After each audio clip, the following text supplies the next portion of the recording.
Hello, everybody, Hello. and welcome back to Scheduling Conflicts, Season 1, Episode 3. What I thought was a funny bit for one random thing has turned rapidly into, I'm sure soon enough, the most syndicated show on this channel, perhaps. Yes, we had our first episode the other week. We played a wonderful game of Monster of the Week, a game that, as you can tell by looking at our stream, we will be returning to this week, playing another game as we join Lookout and Vigil as they make their way through the City of Artifice, solving mysteries as members of the ancient and long-defunct Order of the Travailers, the name given to angels that would come to the Prime Plane in the old days of Prospect and help fight monsters and do justices and all of that sort of wonderful stuff. Our second episode, Stefan made a confused face, was when we had to not do our world building stream, and so we did an episode where we came up using the Quiet Year to come up with another setting point just for fun. We still have to finish that one, so assumably at some point we will be playing the much anticipated Season 1, Episode 4 of Scheduling Conflicts. Today, however, we are returning to the flying city of Artifice, and we are returning to our wonderful Travailers as they solve yet another case of diabolical, dastardly, I almost said the name of the monster, diabolical nonsense. They will have to slay the beast, save the world, and all that wonderful stuff. Something I forgot to specifically mention last time, although, the first time that we streamed this, our audio track is by White Bat Audio on YouTube. This is their spooky 80s mix that I'm rapidly becoming a pretty huge fan of. All right. All that being what it is. Do we have any questions? Anything we need refreshed? Anything that we have hopelessly and completely forgotten about how this game works? I think that I'm set. I got my character sheet up. I'm ready to go. Yeah, good to go here too. Nobody's level 2, right? Nobody leveled up? No. We only got 3 points of experience. Yes, because you both burned luck points like oil, thinking, we'll never play these characters again, he. And so you didn't get any experience points from failing checks, because every time you failed a check, you just burned luck. So hopefully this time, we'll get a couple of more failures in there. Or you'll roll rocks, and that would be fun too. All right. I'm just going to kill my character by getting rid of all of his luck in 2 sessions. Honestly, a pretty funny way to go about it is because you're just going to have to, because now you have to play a sequence of angels because you've made yourself the Travailers. All you can do is be the divine. I guess you could do like the spooky, and you could be like a nefarious angelic force. That might be kind of fun. But we find, well, 1 minute.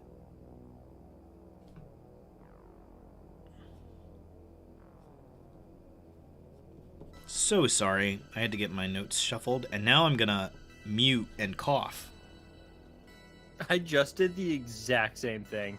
Oh. I just muted and coughed. My chosen snack for the stream was peanut M&Ms, and immediately a little shard of peanut went right into the back of my throat and decided to really mess with the acoustics. No, I gotta go back. Oh no.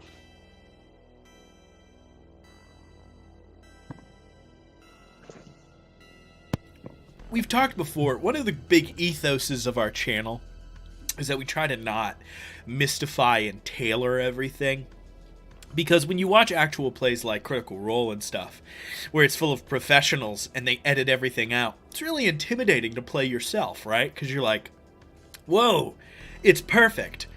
None of that over here at TTRP, guy. We cough until tears fill our eyes on stream. That's how you know we're legit. That's how you know we care. All right. Breaking news. The Liverlick Hospital has seen a string of disappearances and a murder most foul. All cases report the same strange incidents. A killer whose face changes. As others approach and they risk being seen, the face of this would-be debutante slayer shifts, changes form to an orderly, to a patient, to just who we don't want them to be before scuttling off into the darkness. Rumor has it that the dynamic duo who killed the demon across town has been sent out again, and the hospital quarantined. Doors locked, windows barred, and the travailers locked inside until they can find this sneak-about slayer. What will happen? Will our dynamic heroes die in a dastardly and terrible death? Or will they succeed again and save our city? And that's where we join the travailers, entering Livelick Hospital. A massive, palatial hospital. 5 floors tall, which isn't that tall for a hospital in our world, but on a flying ship about a mile above the surface of a planet, 5 stories is quite tall. A sprawling area that services a good, quarter of the city. Livelick Hospital is no joke whatsoever. The sort of, head of the department that you are going to be dealing with, is a woman by the name of Emery Vane. Emery Vane is the chief of surgery, a job which, for a very, very long time, had fallen completely out of fashion, replaced by magical healing, before returning to fashion when magic died. All of a sudden, normal, plain old surgery became an extremely legitimate part of the medical practice. In recent months, as magic has returned, surgeons and doctors have begun to tug on their shirt collars with anxiety as new clerics are starting to emerge for the first time. And if we think about the timetable, it's been a couple of months. Those first few levels, we're starting to get up to lesser restoration, which is just cures any disease. So some of the doctors perhaps are getting a little hot under the collar as they prepare for their inevitable doom. But that's not happening yet. These people are important, and there are patients to save. As the two of you stride through the front door and hear it close behind you, and a clunk as something is locked over the front door to make it so that no one is getting in or out. What do the two of you do as you enter Livelick Hospital? So, Vigil, your kind of angel beingness, do you kind of partake in this kind of medical procedures to repair your own self too, or is that kind of more of a necessary for you nowadays, being in away from your kind of angelic domain? Yes, I do require healing from time to time. Speaking of, are we recuperated from our injuries? Are we okay, cool. I'm gonna remove. Absolutely, you have been restored and revived. Let me double check. Again, this is a game that we run whenever we get the chance, but that we play sort of by necessity far less often than we play Dungeons and Dragons. Yeah, so it's a very simple mechanic. At the end of the mystery, if between mysteries there is no chance to rest, you heal 1 harm. If between the 2 mysteries you have a chance to rest, you heal all of your harm. That's it. So if you do 2 back-to-back mysteries, you'll only heal 1 of them. If you are able to stop, recuperate, and rest, you will heal more. I do have one very important question to ask. Are we following our dynamic duo chronologically through time? Did we just witness case 1 and we're on to case 2? Or is there this sort of couple of episodes in the season that we don't see betwixt adventures? I leave that choice up to my fabulous players. What's your first instinct on that? Well, we did take a lot of injury last time, so I'm imagining we probably were waiting for people to hear back on if there were any sightings of Orville, and while we were resting up and healing, and maybe this would be he seems to have been laying low, so now we're working on other mysteries that are more pressing at the time. I think in general there would be Like from here on out, there will be adventures in between that are just not very noteworthy, just regular stuff. And then the ones we jump into are the most noteworthy ones. All right. Good to know. Always helpful. All right. Excuse me. I've risked. But yes, Traveler Luke, I do require healing on occasion. Yeah, that's good then. At least these people, if we can get them squared away, then hopefully it'll be a good place to mend up without having to worry about some strange changeling creature. They will owe us for our kindness. That's for sure. Good. I'm going to call out. Hello? Is anyone here? Very well. You call out, hello, is everyone there? And a few moments later, you hear a as something is pushed, and stepping slowly out of the hallway, sort of furtively peeking around the corner, is a woman with dark hair in a long surgeon's coat that you immediately recognize as you have their picture and have had them described to you. This is, in fact, Emery Vane, who seems to have been anticipating your arrival. Coming around the corner, she goes, Could I see some identification? Yes. Certainly. And I pull out my badge. Yes, you pull out your... Do you still have, like, a giant medallion? Do you have, like, a badge at this point that sort of accompanies it? No, it's an amulet. Yeah. So you both withdraw all these heavy amulets, and she goes, all right, I suppose. Stepping forward, Emery says, so, you're the people that the senator sent? That sounds like us. All right, good. Follow me. She turns and walks back down that hallway. You walk through a makeshift barricade. A large, made of mostly like cafeteria tables, a few boxes and other things, some lockers that have been pushed up. As you make your way inside, you enter a fully functional hospital wing. There are people rigged up to EKG machines, I guess whatever, like rigged up to steampunk EKG machines, where there's like random, like, woo, it's like whistles go off or whatever. There are people on like peg legs and amputees making their way through. Again, Artifice, while technologically up to snuff, isn't our technological up to snuff. It is sort of in the past a little bit.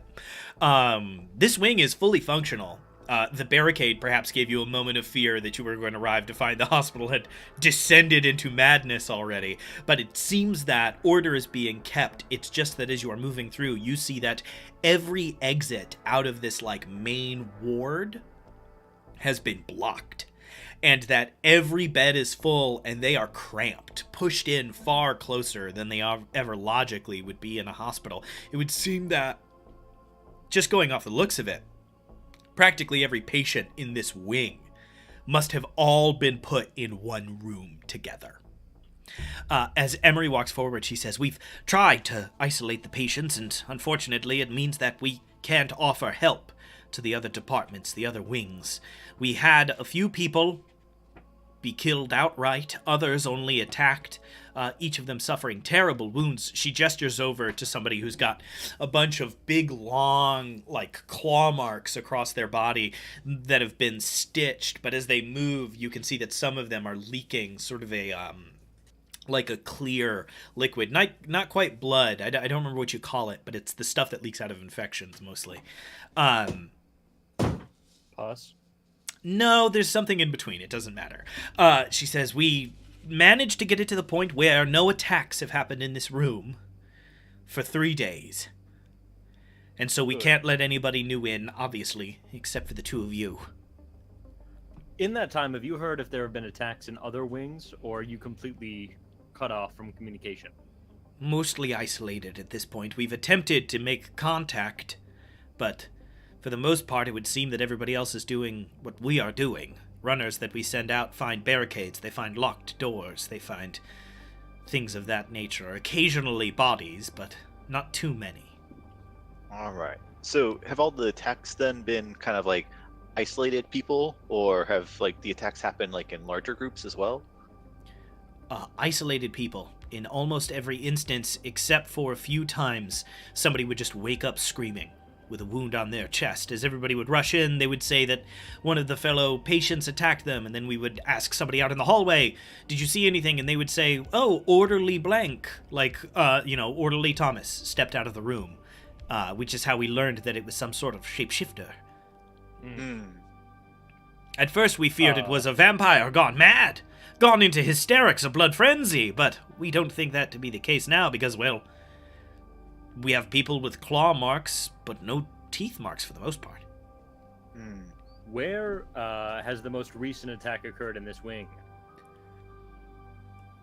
The most recent attack in this wing was one of the couriers, and she points over to what seems to be most likely a medical intern, in like a cheaper set of scrubs with no coat. And she goes, they headed out, suffered a heavy scratch across their chest, and we found them unconscious in the hall. They're rousing now, but that is only recent, within the last few hours or so. I will excuse myself, but before I leave, Luke, I assume you've got more to ask. We should come up with a numbered passcode. So if you get replaced, we'll know. The number is 10. If we see each other, I will say something along the lines of 3, and you will respond with 7, and that equals 10. Or you will see us and you'll say 6, and we will respond 4. All right. Certainly. Good day. And I turn around and I leave Luke to her. All right. So, the most recent attack then was just like a slash then. Does it seem to be like people are like getting attacked with like the intent that like they've been that the creature's trying to kill them all, or like the ones that survived, does it seem like they would just like startle the creature? I will be honest, I am not sure. I am not a hunter of monsters. I can tell you that we have found bodies and we have found wounded. Details beyond that, I am not sure. To be perfectly frank, this conversation cannot go on much longer. We are still a fully functioning hospital full of sick and injured people. So I have had not much time to stop and investigate, and to be perfectly frank, I am a surgeon. I am not qualified to stop and investigate. I can stitch up wounds, but I am no criminal intelligence operative who could tell you the age of a cut based on the smell or what have you. All right. Well, I'll look at some of the wounded then and see what I can find out. Appreciated. And she turns, and quickly 2 interns scurry up to her and are like, it's Mrs. Donahue, and she like runs off to go take care of some other medical emergencies. Vigil, I take it we find you standing over the bed of an injured courier. Tell me what happened to you. Ah! He screams. So, I hear that you've been attacked fairly recently. Yes. Can you tell me about the experience? I was sent out to the East Wing, infectious diseases. To see if any of them were still alive, we feared that a breach there would have left everybody dead, killed. I was on my way back when I saw one of the other runners, Thomas. The DM's gotta stop saying the name Thomas. He has a list of names in front of him. Matthias. And he gestures over, and you see who he's referring to. He points over to a courier that is like nodding and talking to somebody, that is like putting a cold compress to somebody's head. And he goes, but Matthias apparently had never left this place. I ran up to him when he approached me, and he struck me in the chest, dragged claws along my flesh, and then ran away. When he slashed me, I thought I was dead for sure, but he ran, fled the scene. Which direction was he heading? Deeper into the East Ward, deeper into infectious disease. If this creature must be a mad thing, whatever it is, to go there. Well, certainly doesn't seem mentally sound to me. Its claws. Did the hand change at all, or was a claw extended in what way? I don't remember very well. It was dark. I know that I was slashed, and not by fingernails. And he gestures, and you see that he has 2 heavy rows of stitches across his chest. So this isn't like, like a vampire's claw. These are deep cuts. So the claw would have to have been like a decent size to make the depth that he suffered from. And how long ago were you attacked? I would say, going off of when I woke up, 14 hours ago? Very well. Good day. I tip my hat. Thank you. Commander Luke, All right. Yes. I believe I know a direction to head. All right, then. I guess we can head out and try and find it quickly. Good. Ah, yes. By the way, Travailer Luke, our number is 14. All right. Thank God 14, I don't have to thank you. remember that. All right. I have to get out. I have so many note cards in front of me already. I'm like, all right, this guy's name is Thomas. His friend Matthias is the one. Got to stay organized. His Yes, friend Tomas. you head out towards East Ward, correct? Yes. Yeah. Immediately on the case of 2 bloodhounds seeking to know the truth. You head out towards following the bright lines that sort of direct you to different parts of the hospital, and you head to the Eastern Ward, the smallest wing of the hospital, infectious diseases. Travailer Luke, I don't suppose that the janitorial staff have been kept on board for the wings between. Likely there will be blood splattered somewhere around here. Would you mind keeping an eye open? Will do. Do you know, or I'll look for where he's kind of like, or did you get a mention from him where he did end up being felled? He was heading back this direction from the infectious ward, so likely we will pass it. Okay, yeah, I'll keep an eye out then. Okay. As you proceed out into the hallway and begin to prowl around the different dark halls, it isn't that long. You know that they found him pretty close to the entrance because they risked dragging him inside. It is maybe 4 minutes of walking before you turn the corner and see, sort of spattered across the wall, a smaller line of blood that looks non-lethal. And you assume this to be the site of the attack going off of things. You pass 1 or 2 other patches where there are sort of like the signs of attack, but you either see the signs of attack that did not strike anybody, so slashes across the wall with no blood, or way more blood than somebody could survive losing. Mm-hmm. Looks like this is the spot over here then, this smaller splatter. Ow. I was What do hoping you we do? might be able to track the blood drops. Yeah, I guess if it like clawed into him and got blood on its claw, it might have like left some footprints. So it sounds like you probably want to investigate a mystery, seeing as one of the props is, where did it go? Yeah. Vigil! That roll! doesn't sound quite right. Or were you wanting me to look for it? No, you're better with Okay. that. Okay, so try to remember, say the thing you want to do, and then I will help you find the role that it is. But you have to say the thing you want to do. So in Vigil's case just now, you said, I'm going to look for the blood spots. And so I was like, okay, Vigil, roll. But what you should have said is, look at the blood spots. Yeah, I was saying what I was thinking we should do is look for the blood spots, but I told him Yeah. to keep his eyes peeled. Just trying to keep the game informative. All right. Luke, roll! Well, yeah. All right. Luke squints his an 8. eyes. An 8 on an investigate a mystery. Hold 1. What happened here? What sort of creature is it? What can it do? What can hurt it? Where did it go? What was it going to do? What is being concealed here? Well, we kind of know where it's going direction-wise, right, Vigil? So maybe what's being concealed? Or should we like kind of hone in on where it's going? Up to you, because I'd be fine either way. Yeah, it does seem like a large number of attacks in just this same area. So what's being concealed kind of would be an interesting, like, kind of like parsing them all together. Okay, So what is being concealed here? As you investigate the site of the crime scene more carefully, you come to a very important conclusion. Thomas was attacked, but you look at the angle of approach. You look at where the creature must have come out of. From what Thomas described, he's headed back. This thing must have whipped around the corner and had just enough time to get in close before Thomas thought about the situation and get this attack off. As you're doing the math and backing up, there's no sight lines to any other part of the hospital. You couldn't have heard this attack from the central ward that you were just in, this creature had no reason to not just kill him. It didn't have any reason to do this hit and run tactic and leave him alive. It had the space, it had the time, and, well, you know it had the motive because it keeps killing people.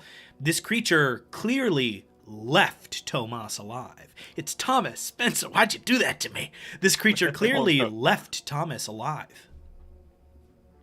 On purpose. Mayhaps he's infecting them somehow?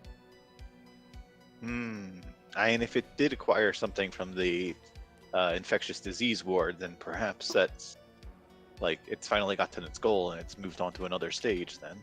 But it was heading to the infectious ward. Ah. Not from. My other potential theory was that Thomas had actually been killed. And this was a cover-up. This creature slashed its own chest. In a way to hide its true nature, to enter that ward. Yeah. It does but seem I believe, running on that, we should investigate the infectious ward first and then return, if that seems more likely. And kill Thomas. Yes. It does, and also what you mentioned about replacing him too, like, especially if the creature itself has like a changeling ability, then who knows like how many of them are actually here if we only see one at a time. So we'll probably have to be careful for numerous ones. True. Very true. Onwards. All right. Okay. You all proceed out towards the infectious disease wing. Quickly, you can tell that you start to arrive because all of a sudden, where there was like one vent in the roof, another one in the roof in another spot, a little like place to wash your hands in the hallway. You turn the corner, you start to like wind through these snaking hallways, and eventually ventilators on the ceilings are 2 at a time every 15 feet. Hand washing stations, places to clean up in between moving in and out of rooms, appear more and more and more frequently. You definitely get the impression that you are in the ward. As you move forward, eventually you come to a big set of double doors that are locked. I guess I will knock on them and just say, hello, the Travailers are here to investigate. Vigil, you mind letting them know you're here too? I'm here. Yeah. We got reports that the creature was heading in this direction. You rap out a knock, knock, knock, and you say all of that. And an uncanny silence is all that greets you in return. I will count down from 10. And then I will be opening the door myself. 10, 9, look 8, around to see 7. if like there's like flashing lights or anything that are like a lockdown or like biohazard. Read a bad situation. Yeah. Roll plus sharp. As Vigil sevens. 9. What'd you get? A 9. Ask me one question from the list for read a bad situation. What is my best way in? What is my best way out? Are there any dangers we haven't noticed? What is the biggest threat? What is most vulnerable to me? What is the best way to protect the victims? Since we're here, maybe like if the infectious disease people are already dealing with a problem, like what's the best way to protect the victims then? Sure, so what's the best way to protect the victims? Looking at this situation, the infectious disease ward depends on support and time. Everything they do, they have to do fast. People will succumb to these diseases quickly. So the boring answer to your question is they needed fast. They need help now. If anybody there is still alive, they're going to need that help very quickly. The answer to you right now is that someone should be guarding this door. So if something has happened that has left these people completely undefended in isolated rooms, you need to find a way to get them somebody to patrol the hallway. That's what I would say is the best way to protect the victims, looking at the situation, right? Because each person is going to be in a different room that is sealed off from all the others. So they are all isolated. All easy prey. Okay then. Correct. Yeah, Vigil, quickly onwards. Let's check. 5, 4, 3, and I kick down the door. You kick forward and effortlessly shatter the door forwards with your angelic strength. As you step through, you are in the infectious disease ward. You see that you have broken a door that was locked, deadbolted, and had a large chair stuffed under the two handles. For you, it is no issue to just sort of smash your way through, but clearly this was just made to be impassable, not to be watched.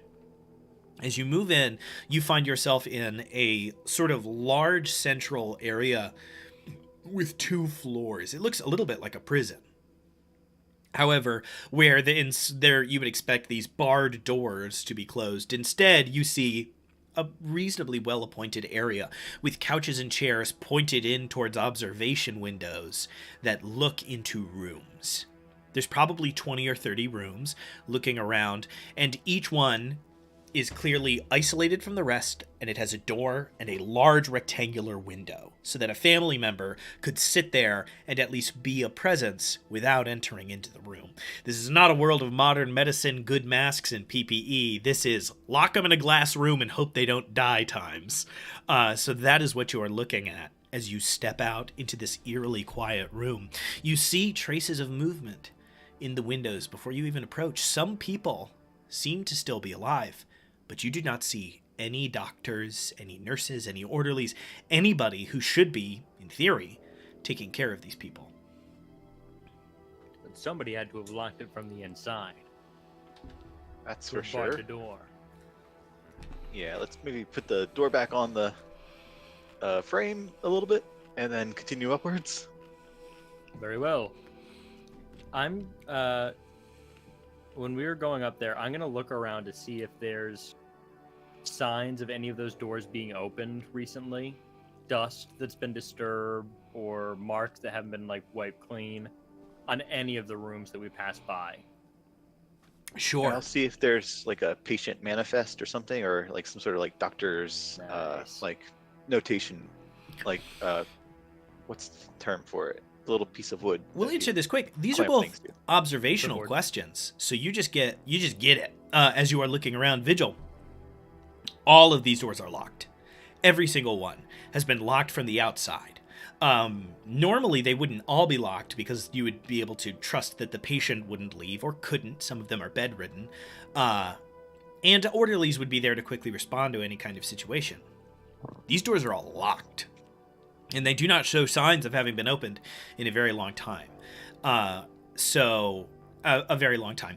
You don't find a bunch of corpses. Let's say 2 days. So seemingly, if somebody is ducking into these rooms, they must be, like, putting a bucket of water in and then shutting the door. You know what I mean?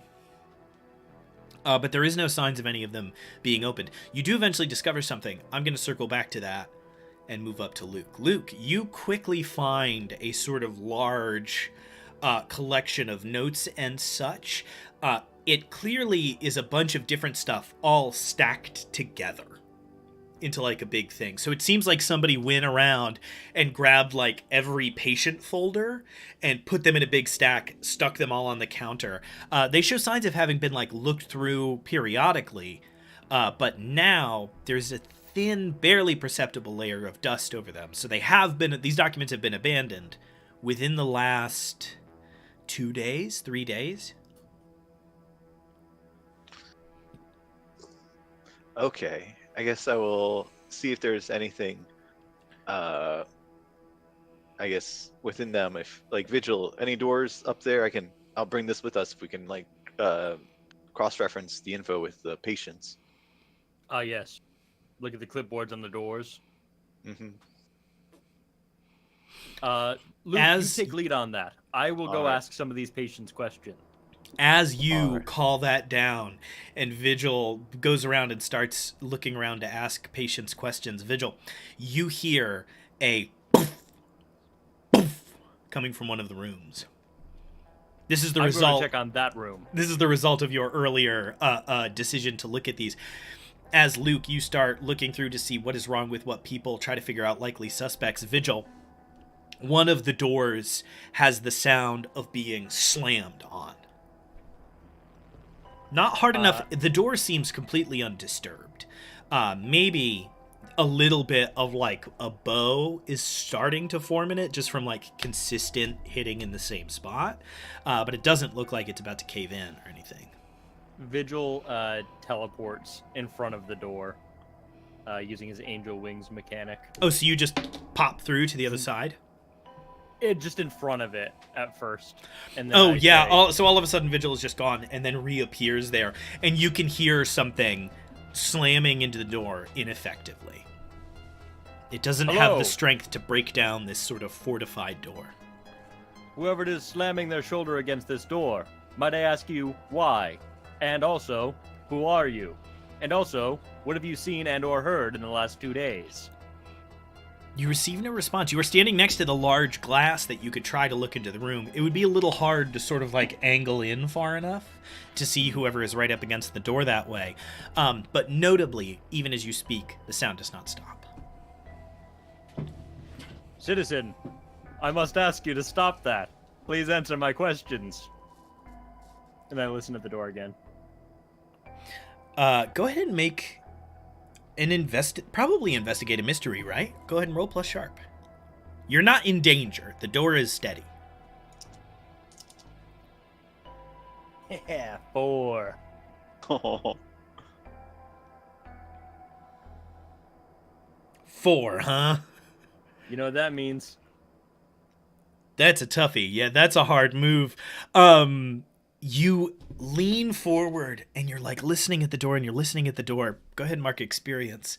And you go to back up and look through the glass again, and a million to one odds, as you reach across, your hand brushes the door and click, unlocks the metal of the lock on the twisted handle, and you watch the handle turn and swing open, and a creature lunges out at you. Go ahead and take, let me find my thing here, 3 points of harm. Ow! As you look up and see this creature that has pounced on you and is tearing at you with its claws, trying to rip through your armor and unable to, like, pull it apart, is this giant red frog man with these thick, long, black claws that's, like, sallow and skinny-cheeked, that is, like, ripping at your clothes, trying to get at your torso. Unhand me, creature. Ah! It's just like screaming and trying to get at you. What do you do? I am going to... I don't have... My Thunderhammer's like on my back, so I'm going to have to get him off of me first. So I swing with just a fist and catch it across the jaw. Great. So it sounds like you actually want to act under pressure. You're not kicking. You're not trying to kick some ass. You're just trying to get him I'm trying off to get you. some space. Yeah. So go ahead and give that a whirl. That's plus cool. 9.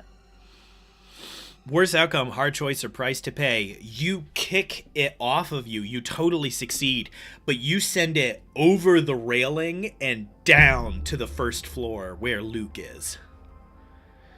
Trevella, Luke, look out! There's a frog! Luke, you Oh, look no. up to see this large, like hulking, muscular, but thin, red frog creature slam into the ground.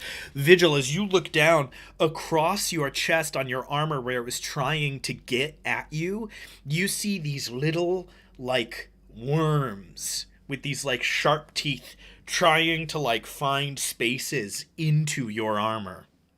It is infectious. Keep your distance. Luke, you are faced with this red frog creature as Vigil. You're like getting these things off the front of you. What do you do, Luke? Are you trying to check out, sir? It just yells. What are you trying to do? Alright. What are you doing? What's the goal? Are Are you trying to manipulate the frog man, or are you attacking? What's the deal? I mean, I guess we're in an infectious disease ward, so I want to see if there's any like sedatives I can like sort of like zap at the guy, like or toss at him. Amazing. Gosh, I hope so. Are there luck rolls? I can't remember. Does this game have like just give it a whirl and see what happens? I think it's just read a bad situation, maybe? Maybe, yeah. Like if there's a medicine cabinet quickly nearby, that I can just like. Yeah, let's call it let's call it read a bad situation, because one of the options is what's most vulnerable to me, and I'm comfortable having the answer be you pull up a big needle of sedatives. All right. Woot. That's a 14. Ew. With a 14, hold 3. So, first thing I'm going to give you absolutely is you reach over the counter and grab a big needle that says tranquilizer across the side of it. As you come back up with it, if you think does one of these other questions appeal to you? If there's a tranquilizer in there, if there's medical tape, I want to maybe pop underneath the thing here, use my walking cane, tie the tranquilizer to the end of it, and get up and ready to stab it with the trank. Absolutely. We'll just call just eat all 3 of those, and I will just give you a +2 on your attempt to stab this creature as you grab this needle and just wrap tape around it. Grab you see one of those big pointers for presentations, and you tape that so that you can push it to push the plunger on the needle when the time comes. Good. You stand up with this spear, ready to defend yourself if need be, as this thing is trying to move around you. What do you do? All right. I teleport down behind it. Just putting that out there. All right, you want to hold it steady? I'll give it a little poke, and hopefully it can sleep some now. Yeah, you whoop and reappear behind it. So it sounds like, Vigil, you're trying to help Luke stab it? Yeah, either I shove it into the stab or I hold it steady. Just some way to get it impaled. Okay, so Vigil, roll plus cool to see how effective you are. 10. You just give a +1. Luke kick some ass with a +1. All right.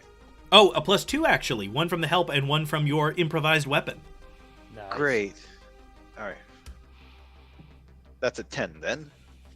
Let's go. 10. Choose one side effect. Get +1 forward, inflict terrible harm, suffer less harm, force them where you want them. I think force them where you want them is pretty inevitable here. Yeah. Suffer less harm sounds good because I don't want to get the icky claws Infected. on me. It's interesting. It's a little bit of a catch-22 for me. Yeah, because you took the time to roll, we'll just push forward, and I'll say you basically automatically bought yourself force them where you want them because you did a clever thing. You take suffer less harm, which reduces the harm by 1. So you can mark down just 2 harm, Luke. All right. As this creature slashes across your chest. A question. Was this harm armor protected? Absolutely, yeah. Armor will block it. Cool. That's what I tried to narrate with you. Got it. So it's 2 harm. Yay. Luke, do you have some form of armor? Do you have 1 or 2 armor? No, only when I defend someone I get one less harm. Okay. Or wait, when you suffer harm, when you kick some ass or protect someone. So yes, I do have one less harm. All right. Okay, that's very important. As you manage to rush out and stab and then push this plunger, you shove this needle into the chest of the creature and then inject it. It lashes out, grabs at your arm, and does 2 points of harm as it rakes its claws backward across your arm. And you watch one of these same little worm creatures with a terrible spiky little mouth lunge at your chest, trying to find its way in somewhere. But thankfully, whatever protective layer it is that you have on is thick enough that you can just smash the worms and kill them before they can get inside of you. This red frog takes 2 shaky steps and then thuds onto the ground, foaming a little bit, unconscious. I'll put this back. All right, yeah. And if they were a little bit more coherent, they could be a good guard for this place, but don't seem quite friendly. No, not quite. I drag it back up the stairs. You drag it back up to the stairs into the room, and as you do, and you go around the corner with it, you see, sticking out of the bathroom door in the room, a pair of feet as if somebody is laying down in the bathroom with their feet out. Traveler Luke, there's nothing suspicious up here at all. I turn back and I gesture for him to come upstairs. I'll bring the book with me and try to find the passage for whatever room this is. Absolutely. So you quickly find the passage for this room as you move up and see what Vigil is pointing to you, which is, it looks like somebody is laying on the floor in the bathroom and their feet are sticking out and you can just see their feet. Well, I'm it so glad says there's nothing in here. That this is a gentleman by the name of Hester Luden should be in this room, and that Hester suffers from this is funny, this is also a Magic the Gathering term. He suffers from a condition called summoning sickness, which is that when a mundane mortal creature is summoned, when somebody finds a way to use a spell to summon them, sometimes your bits aren't in quite the right order. And that is what happened to Hester. And the result is this basically necrotic disease. Does it say anything in these notes about him being a frogman or no, having some fancy boots? Hester Luden was a normal human gentleman, and summoning sickness does not turn you into a big frog. How the hell did this frog get in here? Do you move into the room? I do. You move into the room and see as you move around towards, do you try to approach to swivel out and see what's going on in the bathroom, or are you still trying to pretend like you haven't seen those feet? I walk straight in. At this point, he's pretty sure he knows what he's gonna find in there. Yeah, as you turn the corner and look in, you see a real Jurassic Park ass scene here as you move forward and find somebody crammed into the corner with their feet out. They are covered in claw marks, clearly having died from the wounds of their attack. The person dead is in patient's garb. Luke, if you'll excuse me, I need to make sure of something. And I walk forward and I take my thunder hammer off my back and I swing it down and I crush this guy's head. As you do, the body jerks and moves, and you watch as bursting out of the chest a worm, one of those worm creatures, but instead of this big, it's this big. Is snapping out, and you crush that as well. It's the same bright red color as the frog man who you just fought. Yes, that was my fear. I had one fear. It is true. It was this, that he'd been infested with the eggs. Well, I suppose I'm going to see if I can find a way that this frog got in here. Is there... Yeah.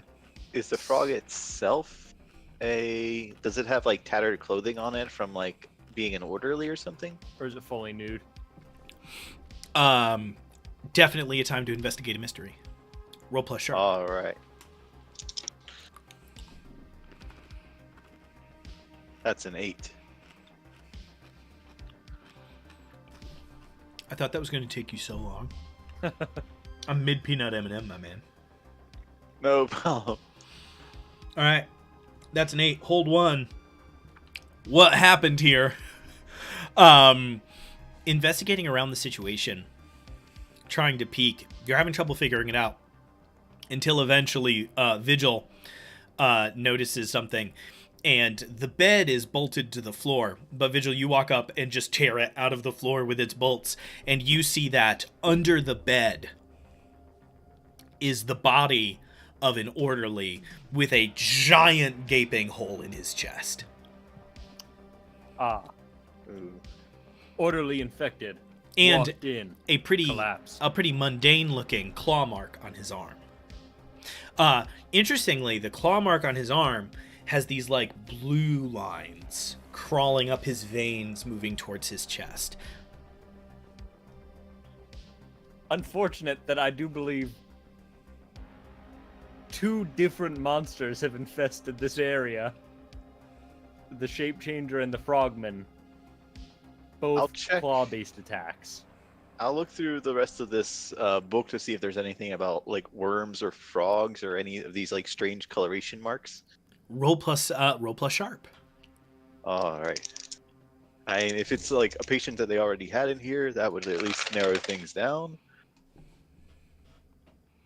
That's only a 7. A 7 to 9 will let you hold one. It feels like we're pushing towards either what sort of creature is it or what can it do? Yeah. What sort of creature if the creature's like within this tome? You're as far combing as, like, through like patient log after patient log after patient log, and you're not finding anything. Eventually, you just break down to something a little bit more fundamental. You head down to the desk and pick up, I don't know what you call, it's like a DSM-5 but for infectious diseases instead of like mental health disorders. And you're thumbing through the pages, and eventually you come up on a double page spread in the like caution danger chapter of the book on slads. Slads are beings of pure chaos that come in 5 colors: red, blue, green, gray, and black. Red slads and blue slads are always the start of a colony. A blue slad poisons you, and a red slad hatches from your chest. A red slad infects you, and a blue slad emerges from your chest. They are a pair that sustain each other, and then randomly, a shapeshifter, a green slad, has a chance to be born. I see. So if it's been attacking for the last 2 days as a green slag, then it must have been here for a while longer before that too. Unless they brought it in from somewhere else.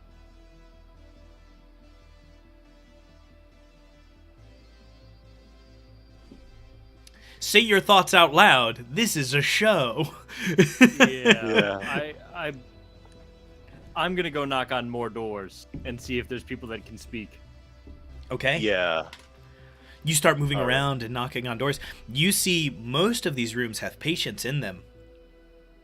I would say a sparing number of them are still alive. Yeah. Relatively quickly, however, you find yourself facing a room with a living patient. They are bedridden, still hooked up to some things, and you can see that, and not bedridden, they're in bed right now, but you see signs of the room as being, like, hyper-lived in. There's, like, containers of water throughout the room where clearly this person has either been rationing their water or, like, getting up, going into the bathroom, filling a bucket, and, like, continuing to replenish their supplies. And you see a gentleman asleep in bed who apparently did not wake from all of your racket. Is this the one who's been tending to the patients, maybe? Likely not. I think that the patients have been untended to these last couple days. It occurs to you, Vigil, that orderly was probably the last one still around. The one who locked them in. Trying to carefully go room to room and then just eventually succumbed. I knock on the glass. The gentleman looks over and panics for a minute before he, like, looks forward. He walks shakingly up to the door and goes, Who are you? I'm Travailer Vigil. And A Travailer Luke. Travailer Luke.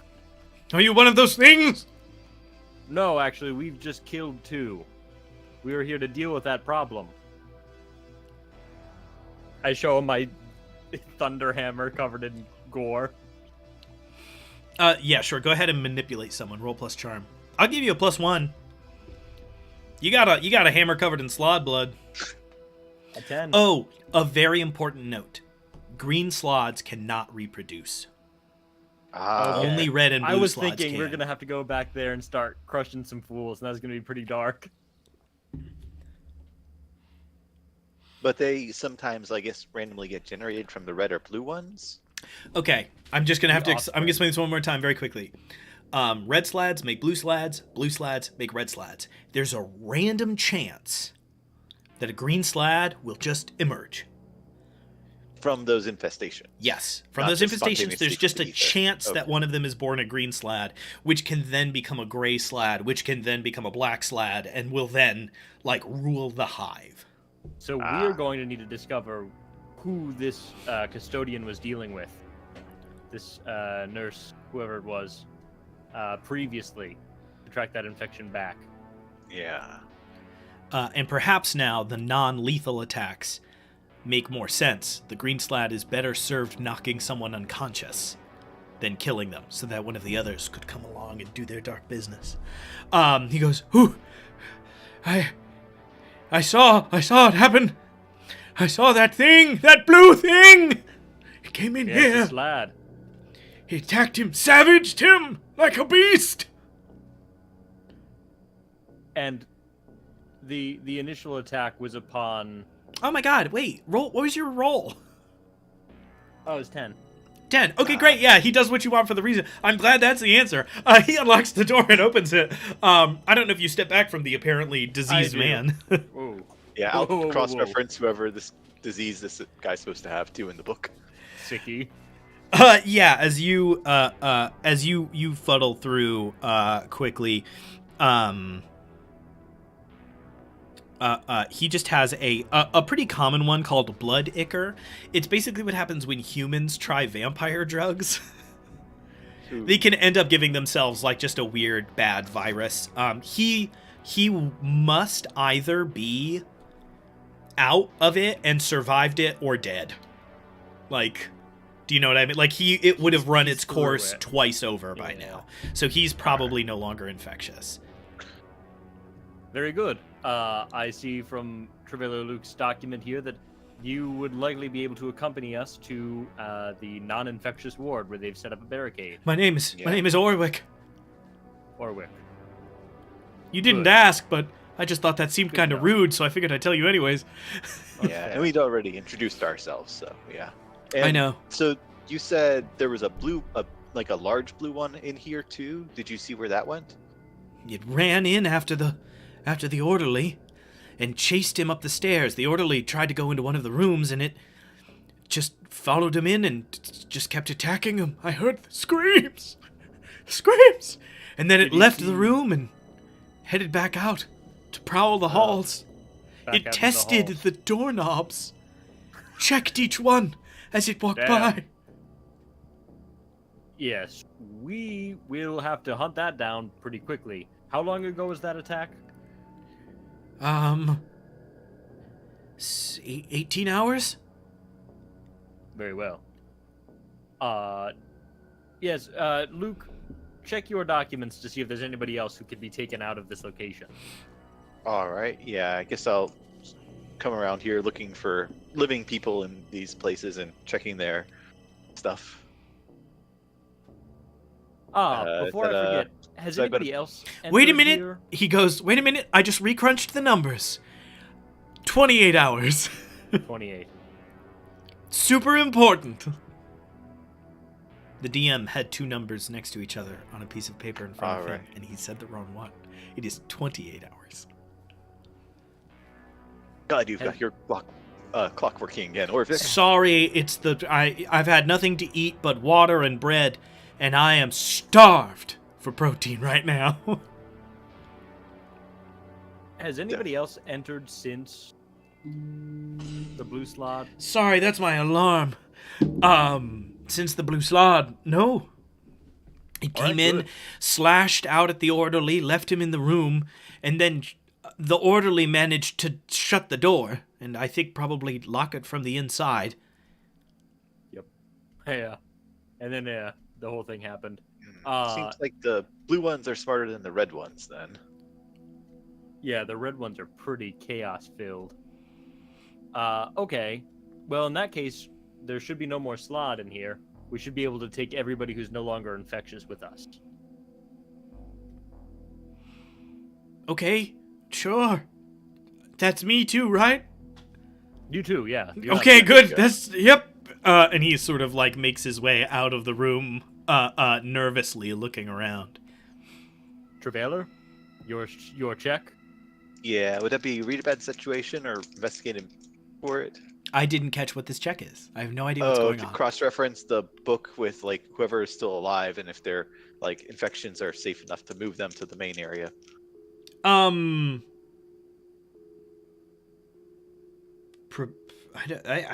not sure you need to roll anything. I think you just do that. I mean, it takes a little bit of time. You just go room by room. You check to see if the person's alive. If they're dead, you cross it off. And then if they're alive, you check to see what the disease is and if they still have it. That takes time. That's not difficult. You spend, I would say, it's going to take you like 45 minutes. Is that okay with you guys?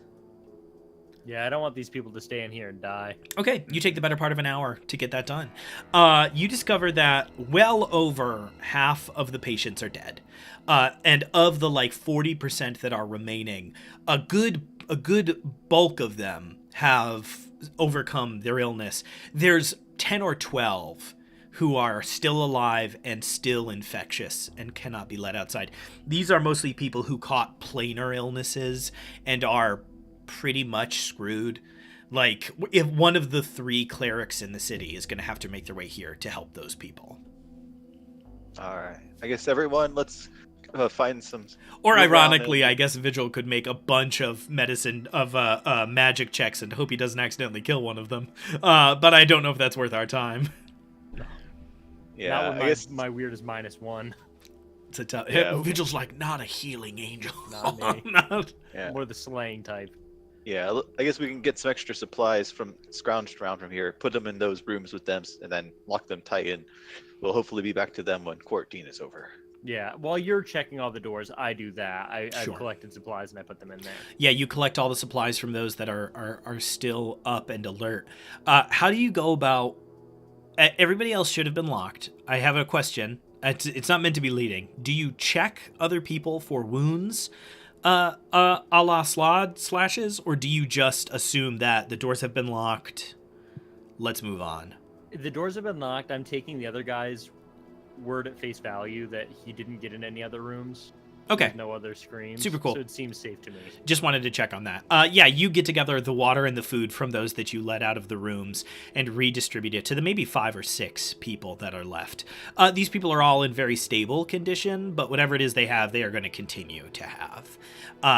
You basically have to put the stuff down, unlock the door, back up. They open the door, take the stuff, close the door. You wait 10 minutes, then you move up and relock the door. So you probably... doing that, getting everybody together, getting everybody comms, probably another 30 minutes. You spent about an hour and a half in this wing of the hospital at this point. Yeah. Our trail is already 28 hours cold, so I'm okay with this. All right, everybody hold hands. Yeah. If anybody lets go of another person's hand, shout. And we'll begin walking. All right. Okay. And Vigil, did you fully exterminate the red one up there, or? Oh yeah, I crushed the thing that jumped out of its chest. Or you crushed the patient, right? Did you crush the sedated orderly? creature? You crushed the Oh, patient, sedated crushed the thing in creature. its chest, and then locked the red slot in the room. Good point. Yeah. Um, Because if the blue slot can unlock it, that might bring it free again. yeah. Well, the blue slot would need the key. Oh, okay. So you can have taken the key off of the orderly's body. So it's just up to, do you kill the red slot or do you leave it? I'm going to listen at the door. Is there any noises coming from in there? I mean, whatever a red slot snoring sounds like. Then I open the door and I'm going to kill it. Okay, yeah, you open the door and just bunk. You don't need to roll. It takes a couple of schmacks. The most important thing you discover is you slam down once, and as you rear up to slam down again, the wounds are stitching closed. Quick. Up the side of its face. If you didn't have a divine weapon, you'd have sat here all day. Yes, they regenerate. Very chaotic and frenzied then. Goodness. All right, and then I close the door and I lock it again. You close I the door. You Write lock in it. like Sharpie, don't open. Do not dead open inside, and then make your way down with all the rest of these people. You've got about 12, all told. All right, lock arms. Everybody links arms, and you begin to make your way to the central wing. I need someone to act under pressure. I'll take the lead on this one, so I'll roll for it. So plus cool. That's 6. A 6, all right. We have a brief opportunity here, a very important one. Luke, do you want to try to help out and roll plus cool? Because if you can just nudge it into a plus 7, we're good to go. I know your cool's not your best, though, so it's your choice. Yeah, could I do... Or, yeah, I guess I will... Or could I use weird magic to, like, create a, like, illumination thing so at least we can, like, all see better? Or would that be kind of going too roundabout? One of the... Let me look at the use magic options. Observe another place and time, communicate, summon, banish, trap, bar, something beyond.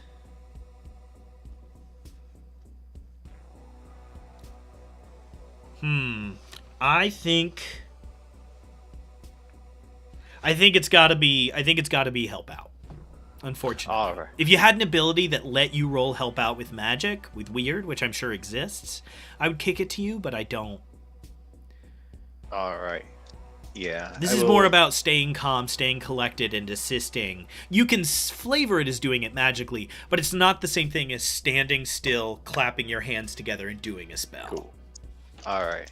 Yeah, I'll be like, Vigil, I've got your right hand. I'll keep a lookout for any other creatures coming down these hallways, especially with those blind turds. And rolled a 10 minus 1, 9. With a 9, you grant a +1 and expose yourself to trouble or danger as the group is shuffling along and they make their way closer and closer and closer to the central ward.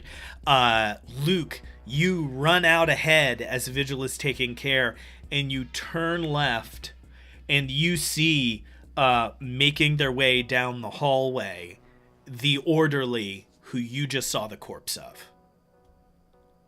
Oh, orderly. You flag them down and step into the hall and take danger upon yourself. Vigil, you succeed on a 7 to 9 with your act under pressure check.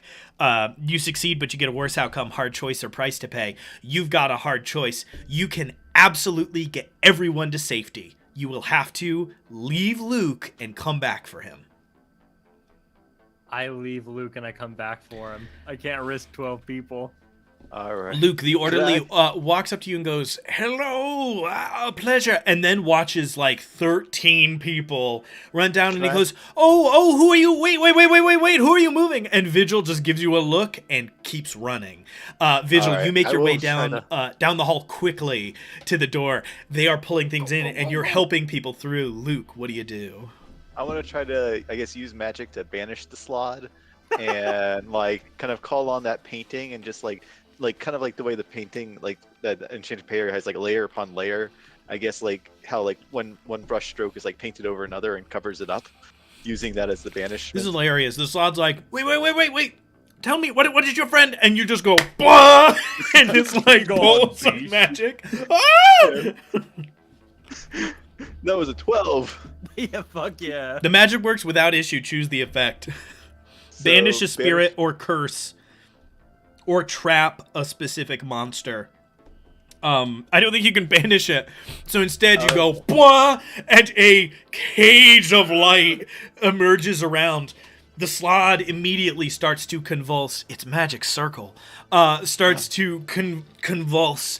And as it does, you see its form shift and change. And eventually you are left with this neon green slod, this horrible creature that starts like reaching out, trying to get at you through the bars. All right. Do I have to like keep but channeling on this? It's trapped. Because of the way, so, quick TO, because of the way Monster of the Week works, the next time you roll bad and it says the DM gets to make a hard move, I'm going to break that magic circle. For sure. Yeah, so okay, then Vigil, no more rolling. We've got it trapped. Stop rolling. Don't do anything else. Everybody sit crisscross applesauce on the ground until it dies of old age. Vigil. If there's any chance of failure, don't do it. You let everybody through and then turn back around the corner, and Luke is standing there in front of a cage of magic that has trapped this creature. You see it back up, and it begins to swirl its hands together, and a little dot of red energy starts to turn slowly into like a little ball of fire. It is clearly about to try to magic its way out. What do the two of you do? I'm not gonna let you do nothing. Hey, Vigil, I hope you've gotten... I was wondering if you ate something? Yes. Today I did. Oh, wrong. 6 times I eat per day. Good. Yes. The slot goes, what? What the fuck are you talking about? As it continues to conjure this little ball of fire. Well, it starts to like weave it above its head. I go right up behind it, wherever its back is, and I just have my hammer raised for whack-a-mole when it busts through the cage. Okay, so because this is a dynamic action game and not D&D where you can hold your turn, I take it you want to kick some ass. Yeah. Right? Because I said it's channeling up something damaging, and you didn't say, I want to interrupt the spell. You said, I want to hit it with a hammer. Am I correct? Or was your goal to interrupt the spell? I was thinking it would burst free of the cage. As the cage fell, I would swing down on it. Yeah, so the spell would be damaging it can't itself. burst free from the cage. It's cool. just going to hurt everyone around it, which is you two. In that case, I'm going to roll to kick some ass. Okay. I'll leave the schmagic to my partner. Sure thing.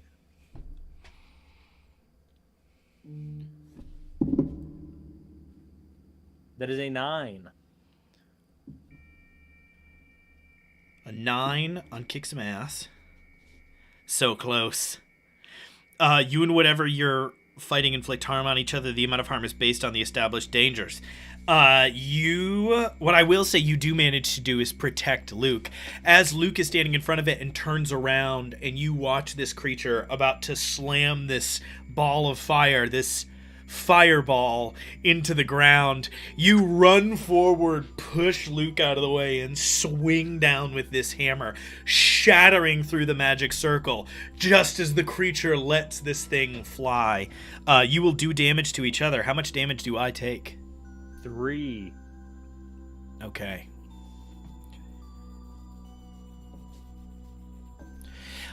You swing down and slam into this creature, sending it shattering into the wall. It takes 3 points of damage as an explosion of flame envelops you. You take 5 harm. I'm immediately dying. Oh, wait, no. -1. I'm not dying. Inches away. You are sent flying backwards as you slam into the wall. You know it can't do that an unlimited number of times, but you don't know if that's the last time it can do that. As you are sent streaking backwards, you slam into the wall and then onto the ground, and it does like a big weird grin, and woof, and it looks like Vigil turns and runs into the halls. Jamaica, Luke, help! I'm on it. I want to go try to heal him. It like quickly as I- just starts like running through the hallways. You haven't even seen the blue slot yet, but the green slot scurries away. Some of the wounds from your hammer already starting to stitch closed. No, Luke, after the monster! Quickly! All right. This is a I brief will go. reminder, all creatures are weak to Vigil's hammer, but this thing does have a weakness that you need to try to pursue to kill it for good, unless you decide to lock it in a room with a Vigil and have them kill each other. I'm ready. Death or glory! What do you do, Luke? As Vigil says, get it, Chase!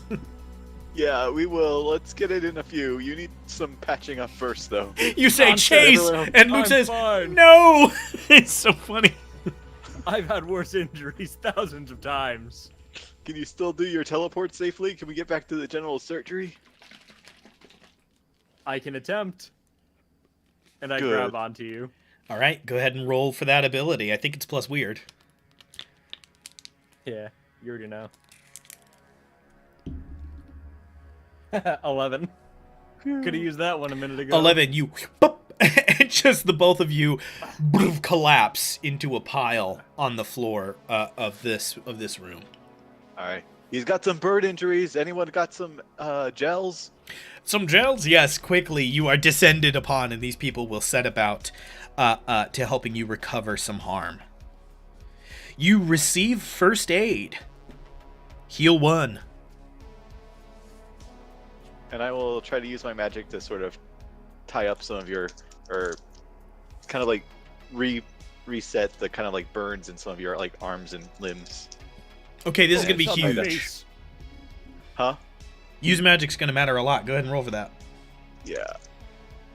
So I could potentially do 1 healing, I guess. Yes, but you can do 1 healing regardless of how injured Vigil is. Yeah. So, for instance, these people can heal that first attack that Vigil got. They can't heal that 4 harm burn. Ah, okay. So that was a 12, yeah. Yeah, A 12, great. You knock that 4 harm burn down to a 3, and Vigil can now be healed normally as these people take to him. Vigil, once in a while, will consider you as having healed another harm if you stay in this room and let the slods run around the hospital for a while. This room is now incredibly full of people. All across the room are now the new people who are all healthy and so have been immediately co-opted into helping those that are sick and injured in this place and tending to them. You can see that Thomas, the courier that was attacked, has slipped into unconsciousness and seems to be doing much worse than he was when you left. I guess I'll check him to see if he's got like some of the infection from like the blue or red slot on him. As you are looking around at him and other people are trying to tend to him, you open the shirt that he put on at some point to see that stitches he saw before, and you see blue lines of infection beginning to spread across his chest. It would seem that the green slad knocked him unconscious, and then the blue slad came along. I should have known. Okay, is there a magic way to get this creature out of him? This isn't... Come on, man. This is Monster of the Week. You can roll use magic. Do you try? That's what matters. Yeah. Stop and research is an option. Use magic is an option. Are you investigating a mystery, or do you just go, I bet I can do this, and channel magic into him? Yeah, I guess I'm just gonna like try to like, especially with like the blue color, I'm gonna try and like dull the color to gray, and like sap the energy out of this creature, and like try to return that energy back to him. He turns into a gray slad. He kills you immediately. No, go ahead and roll use magic. Oh no. That was a 2 and a 1. Plus, so that's a 5 total. Damn, man. That's tough. That's a hard one. Let me take a look at my options here. I bet you it's actually going to turn out fine regardless. I think that our keeper won't do anything bad.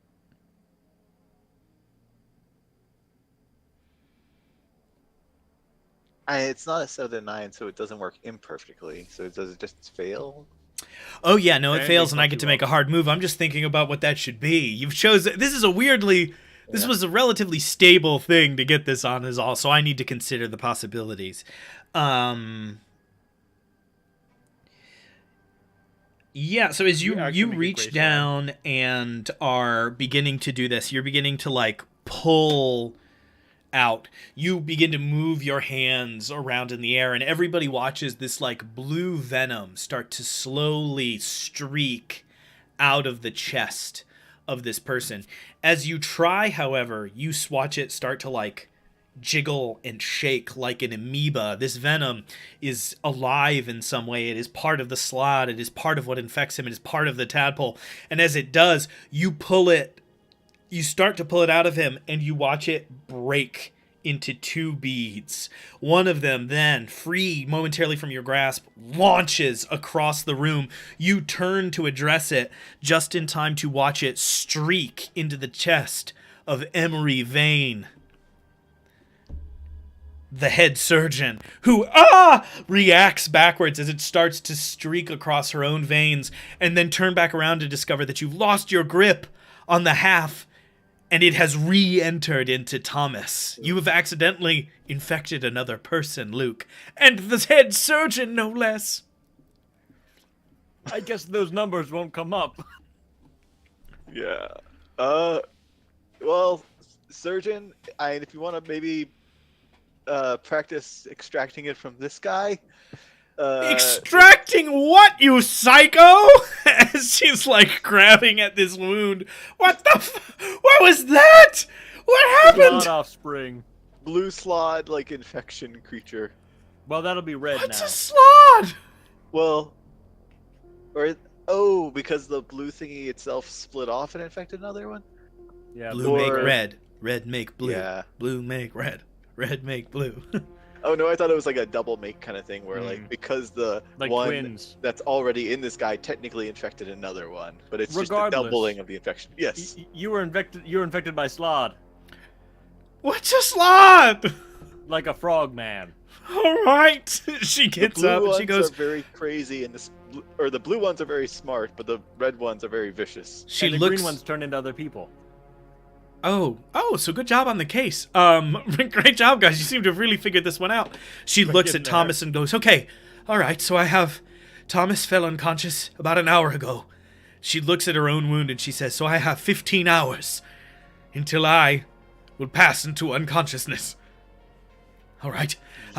You see she like puts a compress on it and she goes, I will do what I can, but I must tend to my patients while I can. She wraps a bandage around her arm and quickly returns to work, seemingly hoping to do as much good as she can before she falls unconscious. I use my soothe move on her to try and keep To what her end? calm. Just so she can do her job to the best of her ability without the fear of mortality getting in there. and Sure, fucking does her soothe up. just work, or do you have to make a roll about it? It just works. As long as she can hear me. Yeah, you make it so that her work is still measured, it is still practical, it is still good. She doesn't sloppily stitch things together to get it okay. She has the focus that she needs to move effectively and efficiently forward. Alright. I fear now that Luke, our best bet is going to be to go back out into the hallway. Yeah, should we try to check for another ward to see if maybe they're a little bit more like aware of this? Because if the blue one seems like a big problem, considering it could continue to infect people. Very true. Well, And we don't know where the blue one went. So the yes. courier who was mentioned earlier, Matthias, goes, but you have to be careful. There's only West Ward left. What's wrong with Westward? Well, West Ward is part of the infrastructure in the city. It's where the city sentinels put people who need serious help. West Ward is the sanitarium. Oh. I see. Again, Very well. for those of you at home, we're talking like 1895. So it's like, where we put those crazy people who hurt each other. Understood. Good day. And I roll off of my cot. I'm still really fucked up. Yeah, I'll say you heal one more harm because you stopped, did some stuff, talked to some people, and are now ready to head out. And the unstable tag, do I lose that when I've received first aid, or do I receive that after a period of downtime? Yes. Well, the answer is both. The magic, the magic would have healed you, but it would not have undone it. But first aid makes you stable. Oh, nice. Okay.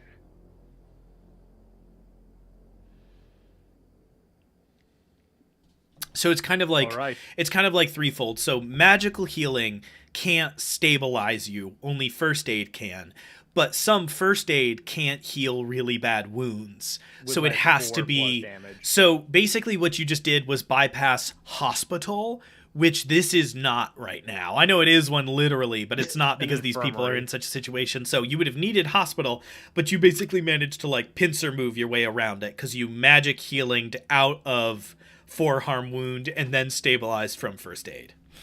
Nice. All right, off to the West Ward then. Sounds good. Hopefully they're a little bit more guarded. It seems likely that they had more of a crew there. Mm-hmm. Okay. Onwards. You head off towards the West Ward, trusting that the now empty East Ward will make a poor target for the Slod, and that this central area is well protected enough. You make your way over there. It is, again, a relatively short journey. This is a hospital, but it is not some great and terrible maze. You make your way over there. You discover pretty quickly another large barricade, not made from cafeteria tables and such. These people seem to be on the wrong side of the building. This is filing cabinets, desks, things that they seem to have gotten from the admin wing. Hello, this is Travailer Vigil. And Travailer Luke. Travailer Luke. If you wouldn't mind opening the door, we are investigating. Okay, roll to manipulate someone.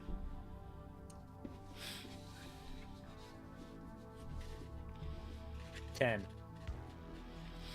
They do it for the reason you gave them. You hear, and you watch a filing cabinet pull out of the way and a head pop around the corner. Hail. And you see a very nervous-looking doctor looks around the corner. He has what seems to be 4 or 5 sheets of cardboard taped together and then taped to his chest to make like a thick barrier around his front. Similar sort of patchwork stuff is on his arms, and a large textbook is seemingly like attached via a headband to the back of his head. And he goes, "Hello." I see you've met the Slod then. Those frog demons. Yes, the frog demons. Precisely. You hurt? Injured? Oh, no. I was hit by a fireball fairly recently. Yeah. But we haven't been infected. No claws? No poison? Nope. All right. Get I in did here. stab one of the frogs with a syringe, though, if that counts as poison. Hurry up and get in here. Okay, As you tumble in, he closes it behind you. You find yourselves in a military camp. There is that barrier, and then another one behind which are a bunch of people who have like broken IV stands off to be like sharp spears. You see that in this front area, signs of combat are everywhere. Like blood is splattered up against the walls. There's a pile of bodies off in the corner that have like cloths drug over them. Some of them seem to have like marks on them, like claw marks. They all have a perfectly uniform stab wound in the head. Nice. So the blue Slod was here, right? Is that where that big frog thing is? Yep. Slod. Yeah. He walks you into the main room, and you see just the better part of... Clearly, this was once quite a large ward, maybe 60 or 70 people in it, about 20 or 30 patients. Clearly patients. Some of them are in, like, untied straight jackets and are holding spears. And he's like, we've held them off as well as we could. It's just How been the long 2 ago? so far, but they punch through. All of a sudden, one of our people will just start clawing at each other, and by the time we've reacted, they're already gone. Already back out in the walls. In the walls. Yeah. So the 2 is that The better part of a blue one week. and the blue one. We kept trying to knock on those Central Ward bigwigs. They wouldn't let us in.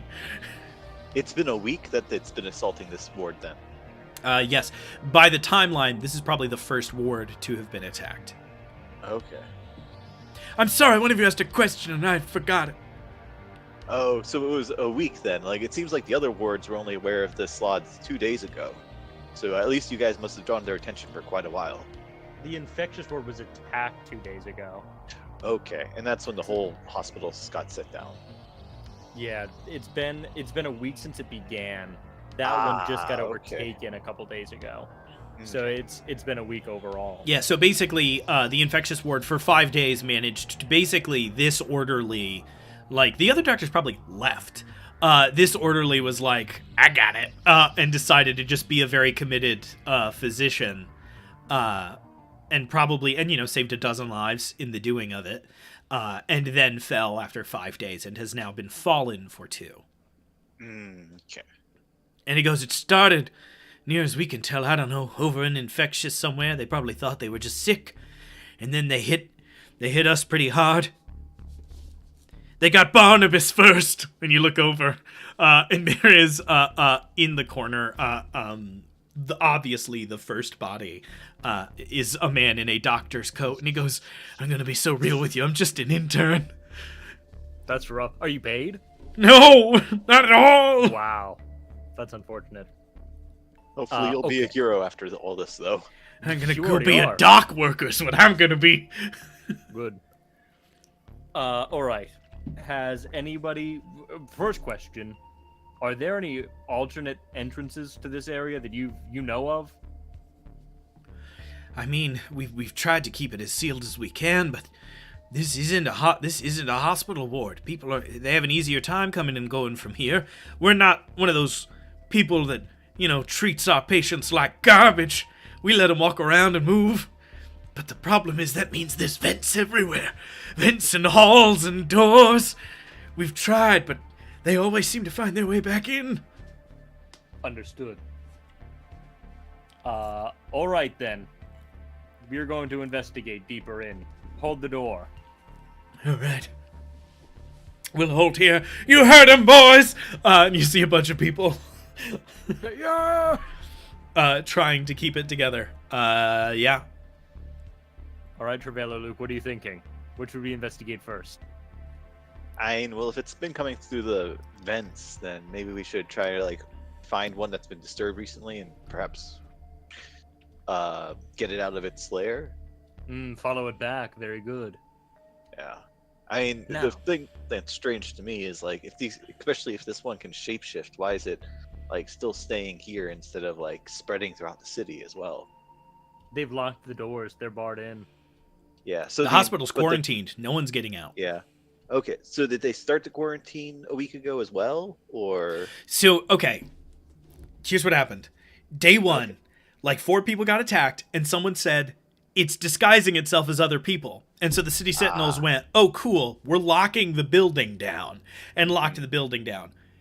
This is a fantasy world. Shapeshifters are, it's not like people were like, oh no, what do we do? It's a shape. They were like, oh, it's a shapeshifter. Lock the building down, don't let anybody out until we know it's dead. Okay. All right. So the shapeshifter then didn't have time to get out. Okay. By the sound of it, Technology. a worm hatched out of somebody's chest, infected 2 or 3 more people, or maybe 1 and got lucky, and then a green slad was hatched probably after the lockdown, at the same time, basically. Okay. Cool. All right. Yeah. So we should maybe, like, try and find the thing, and hopefully, if we can stop one of the blue slags, that'll stem the infection. Yes. And while you're investigating for the vents, I'm going to ponder what could be its weakness. I believe we already know stabbing it through the chest seems to do at least one part of the trick that kills the next offspring. Besides that, sedatives worked fairly well. Not exactly a weakness so much as something we can utilize. Yeah. And it uses fire magic. I'm not sure if it's, like, fawn to fire then for the green one. Some sort of water weakness. I can see that. They're frogs, so amphibians. Likely that wouldn't work. Water probably isn't their weakest suit. You've got a bunch of evidence together. You're really starting to think it through. If you guys want, I'll give you investigate a mystery with a +1. All right. Yeah, take it away. As the 2 of you discuss notes, try to figure this out and put the pieces together. All right. That's a 10. A 10, great.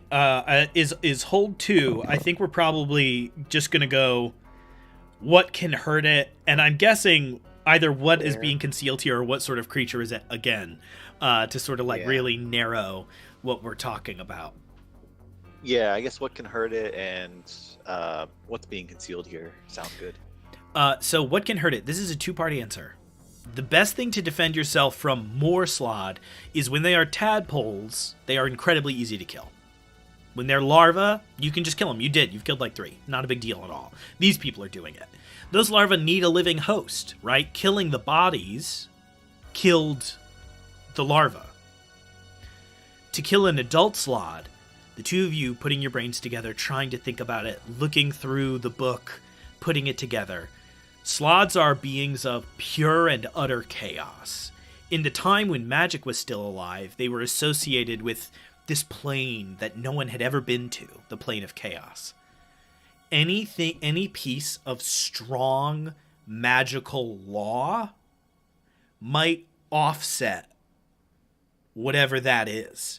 So this like chaotic magic they used to heal themselves and multiply and shift forms from red to blue and then sometimes green and then accelerate, that is all chaos magic.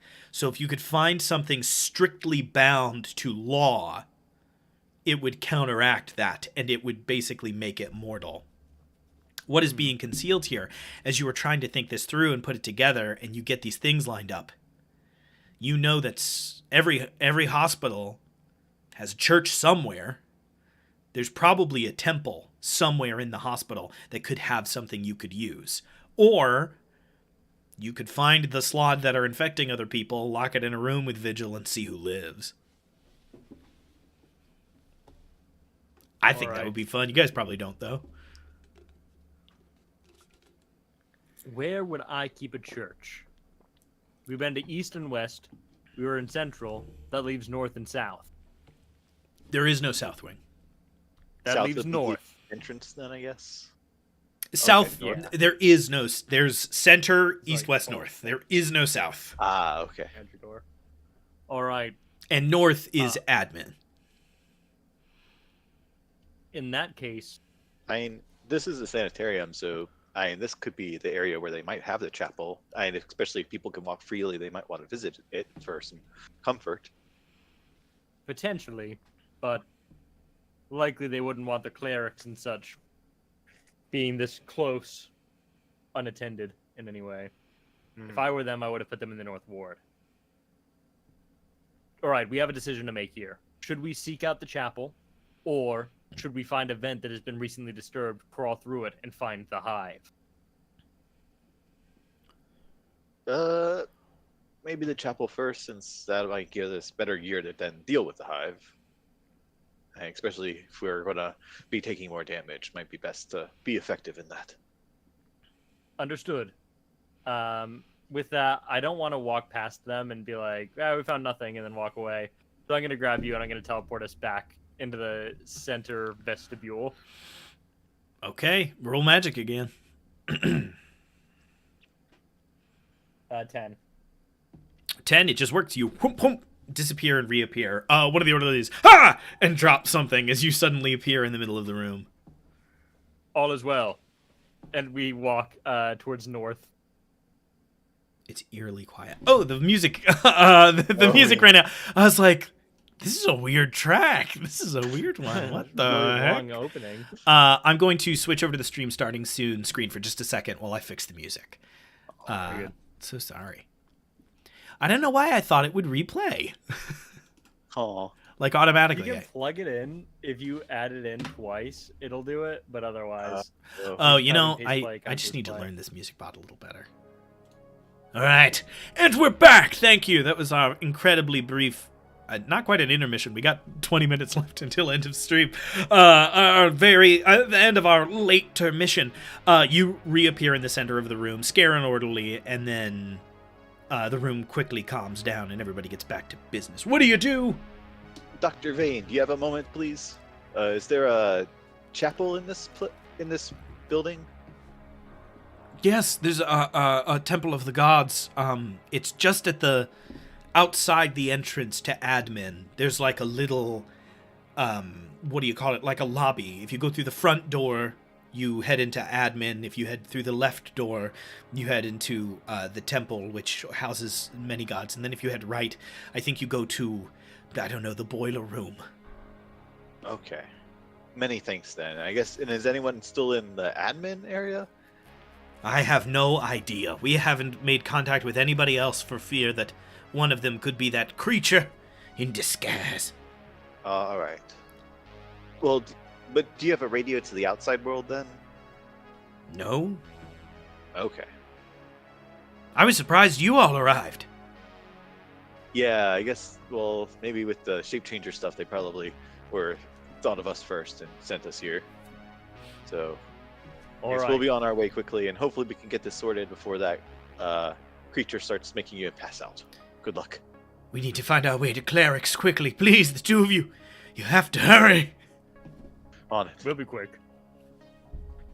I open the doors and I walk out. You open the doors and walk out as you shift your way north through the halls, winding and wending your way to Admin Ward. You open up a set of double doors, and all of a sudden, the rest of this building is like 50 times nicer than the spot you just came from. Clearly, the budget here is just through the roof. It has been stripped of furniture. As you may remember, the admin furniture made up the blockades for the psych ward. You see a stripped of furniture admin ward in front of you. To your left, a heavy wooden door that you know leads to the temple, and to the right, a set of stairs that go down to the boiler room. I mean, look, if I'm an evil monster of chaos and I'm looking for a creepy place to be, it's going to be the boiler room. Yeah, and if they enjoy heat and moisture, that would be the place. Where do the vents go? They go to the Yeah. conditioning units. Bum, bum, bum. You solved my puzzle, yes. You safely, as you compare notes, the hive is almost certainly downstairs in the boiler room. You do know, I will say, you haven't heard reports of like dozens and dozens and dozens of attacks at the same time. By the sound of it, you killed the red slod. It's probably just the blue and green slod out there right now. Please. Unless they've had a quarrel. There's and 12. one killed They the all other. do 3 damage an attack. So what do you two do as you were standing in this area, paralyzed for choice to your left of the temple? Maybe there's help there to the right, the boiler room. Temple sounds like a good idea. Hit up the temple. They're definitely not going to be in there. That'd fuck them up. All right, you I head swing left the door through the open. doors. You see, you are Religious suddenly slod. faced with a beautiful temple room, slod. notably free of slod, sort of distinctly slod-free. Something must have been keeping them out of this room, but you look around the room and you see a dozen, maybe more, little, what do you call them, in the wall? Little recesses in the wall, each one with a depiction of one of the old gods. And some sort of little thing, be it an idol, a bust, a statue, to the different deities. Something in this room is keeping the slot out. But how do you know which is the right one? As you step into the room, what do? I'm going to try to attune to these items as I walk by, using my sort of divine being. I'm just going up to each one and staring at it, sniffing them out, seeing if anything jumps out at me as being really innately orderly. Sure. Yeah. You could make an argument for investigate a mystery or use magic. Which one do you think is the most fitting? Investigate a mystery, that's a 0. Weird is -1. You've been everybody, by the way, noted experience when you fail stuff. In the past, if you have. Try to keep track of that on your own if you can. I got a 9. A 9. It works imperfectly. Choose your effect and a glitch. The keeper will decide what the effect the glitch has. So for your effect... oh, wait. You did investigate a mystery, not use magic. I'm sorry. Yeah. A 9. Hold 1. Doi. What is being concealed here? For sure. Yeah, you make your way around to these different artifacts, and each one you're trying to get a read off of. Most of them are just... They're important because they're icons, but nothing is, like, actually magical about them, right? People just pray to them. As you move from one to the next, to the next, to the next, to the next, eventually you feel a little bit of hum or vibration coming off of one of them. As I open Obsidian really quick to remember a relevant god. because I forgot to put it in my notes. Oh no. I wonder if we just throw it into the middle of the room. If I need to clobber it upside the head. If it's a sword, I can stab him with it. The icon to Scrover, the old god of scribes and language, who was also the god of written laws. You notice a completely real magical signature coming from it. And as you get closer, you are drawn to it. This actual figure itself is this like pretty hefty like stone depiction of one of the saints of Scrover. Something about it is actually magical. You're not sure what. Your What's this detraction item look is that it's very, very heavy. It's like a big stone icon that's like 85 pounds. Well, Trevella, Luke, looks like I'm going to be hefting this down there. What question were you about to ask? I interrupted you. Who? Me or You. Stefan? Vigil. You said, what? Oh, I was going to say, what does it look like? Oh, it's like a depiction of a saint. Got it. Yes, I will likely be clobbering them with this. Okay. And as backup, I want to take some paper and like, is it like a flat depiction of them, or is it like a more of like a 3D statue? It's like a shoulders up bust. Okay. Well, yeah, I'll wrap a piece of paper around it and like do a charcoal like scraping, just to have like a copy of it. That might be important for personal reasons, but Vigil would be able to tell you that will totally not work. All right. I was just thinking, since it's a scribe and all the scribe god, it might like the transmission of texts and all that. But No, you need a holy artifact. okay. Well All then, right. you got it. You watching your balance there? Lift with your knees, not your back. Or your... Easily. And I lift with my back and I hurt myself. You're an angel. You just pick it up. It's heavy. Like 85 pounds isn't a joke even to you, but I don't know if Vigil has bones like normal people. I don't know that. You pick up the statue and move with it. Mainly, you cannot attack with your hammer while you are holding this thing. You just can't. There's no way. All right. Well- No one else is in the chapel, right? We're bringing the protective relic with us if you are here hiding. Won't be safe. You hear no response. All right. Okay? Down to the boiler room. Sounds good. You head out the door with a heavy stone statue in your hands and begin to make your way down the steps into the boiler room below.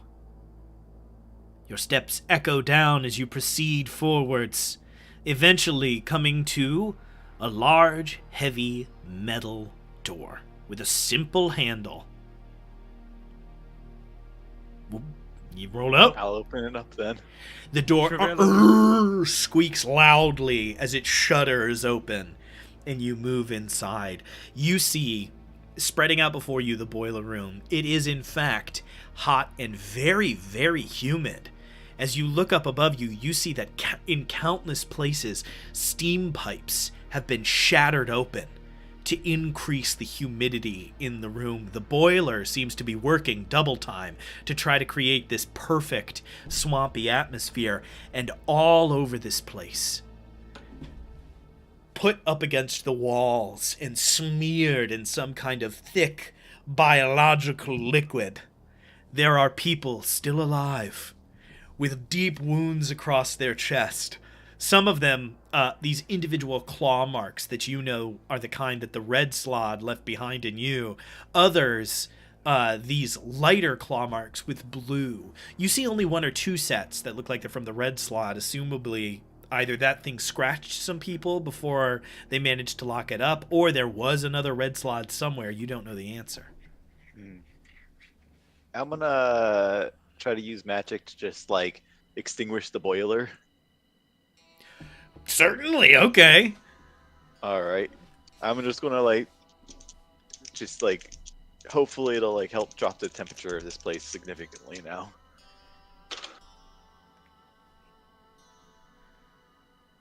What's the result of that roll? Only an 8.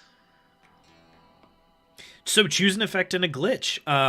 Is your goal here to inflict harm on the slod? Is your goal to bar a Make it place or colder. portal? What are you going for? Just want to like stifle the boiler, the heat, or like the heat feed for it with like the coals and stuff that are like heating the water. I just want to like extinguish all of the heat within that. Make it less hospitable. Yeah. Okay, I'm trying to turn this into something that is helpful here. I'll say basically you're going to do a version of heal a disease, not perfectly. So what you do is, as you make this room inhospitable, you extinguish this flame. The people in this room will be infected slower than they would have been. You make this into an imperfect thing. So some of these people who might not have made it will now make it.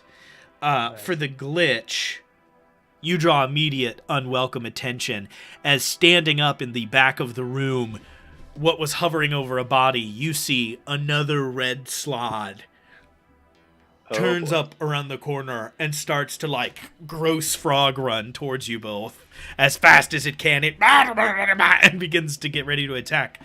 And from up above, as the red slod yells, you hear another distant, deeper as apparently some other slod hears the commotion. What do you do? I swing the bus down on the red slot running at us. Okay. So is your goal is to, I take it, just do harm, or did you have some other grand design? No, I'm doing harm with the thing that makes him weak. All right, roll to kick some ass with a +2 forward.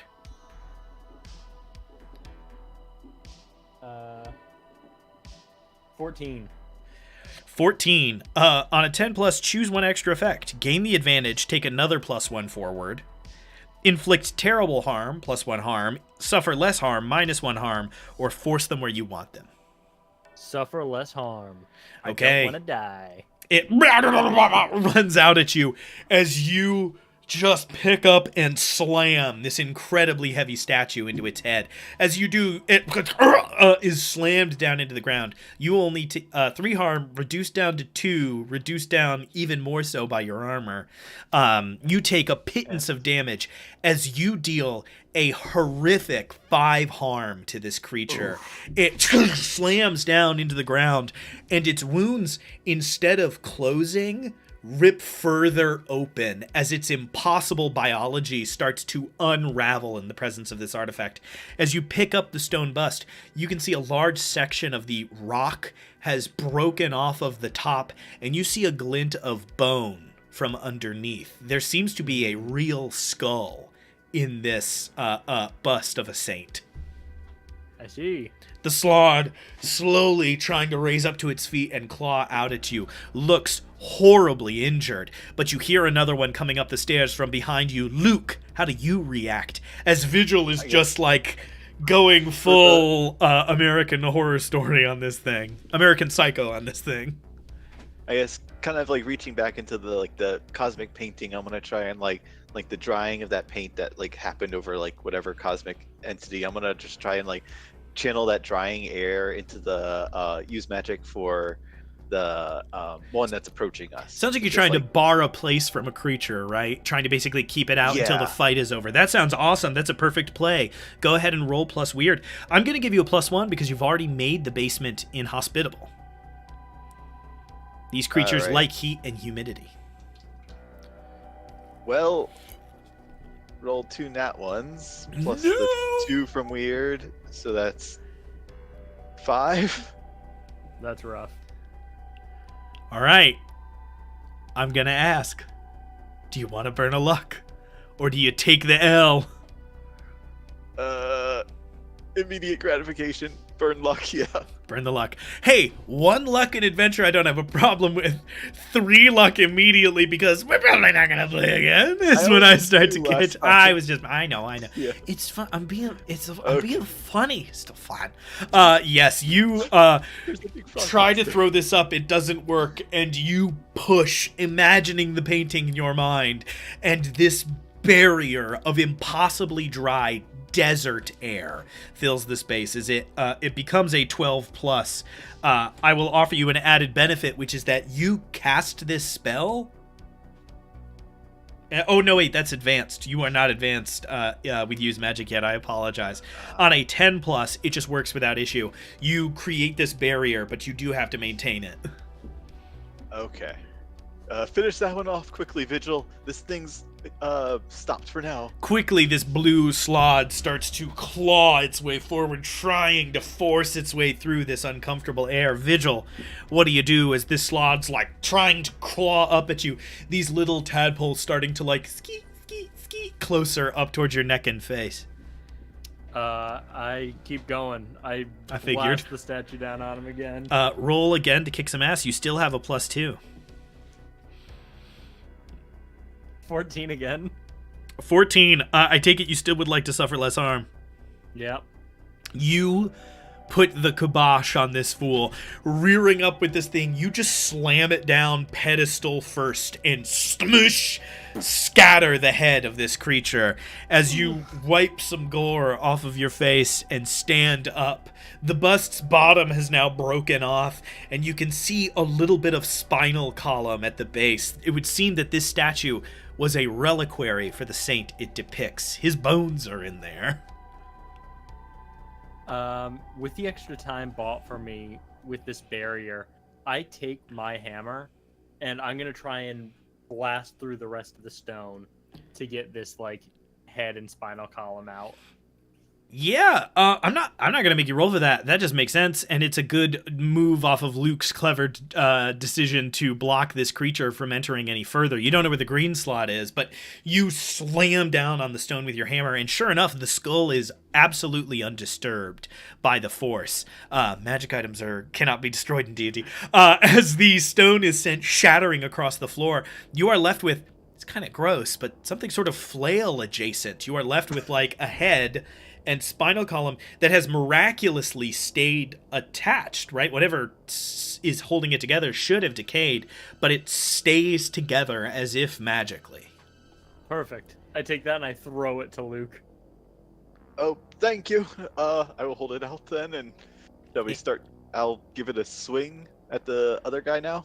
Yeah, you just want to roll to kick some ass? You just drop the barrier and like run in at him, sure. Yeah. Oh, I see why you did that, Vigil. That was pretty clever.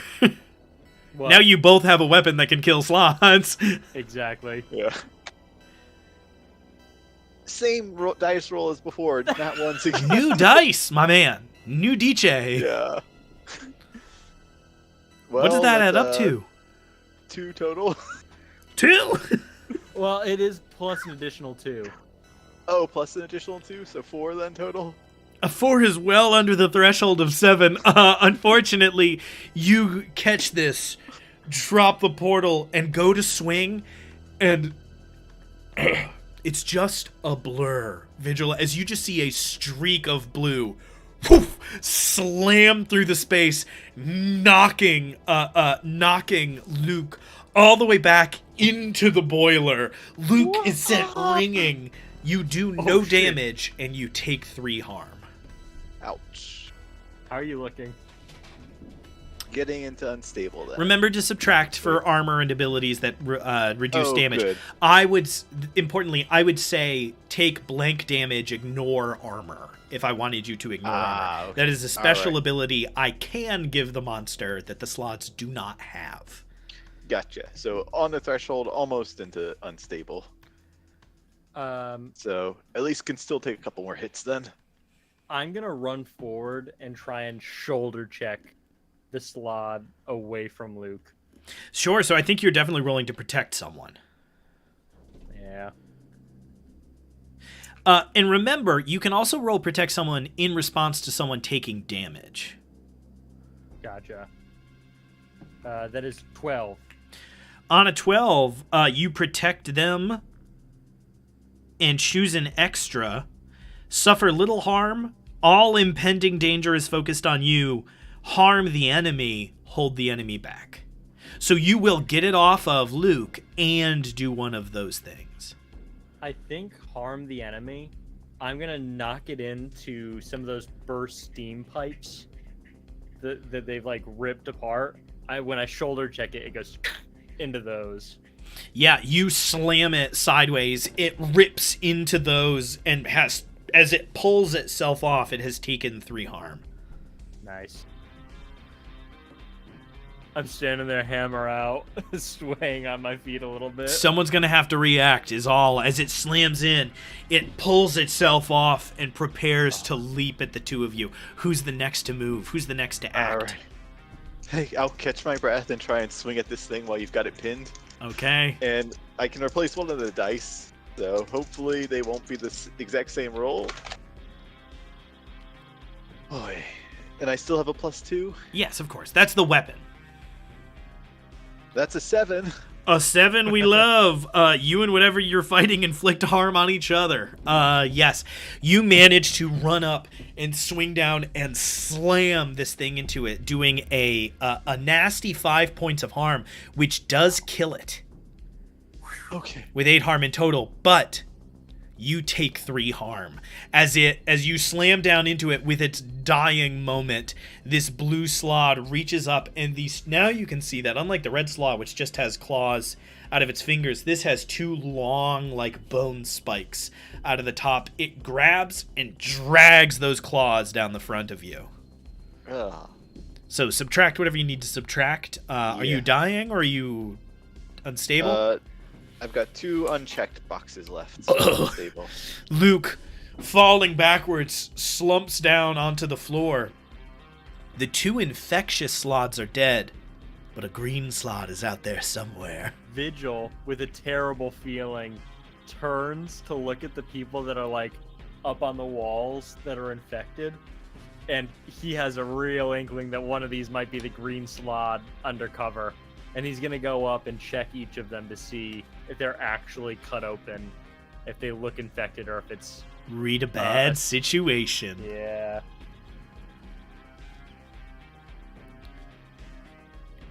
+0. Do any of them have singed fingertips? That's an 8. Yeah. Are any of them, do they smell smoky? Hold 1. Are there any dangers we haven't noticed? You're moving around the room looking at each of these people. Because it's a success, I will make no hard move against you.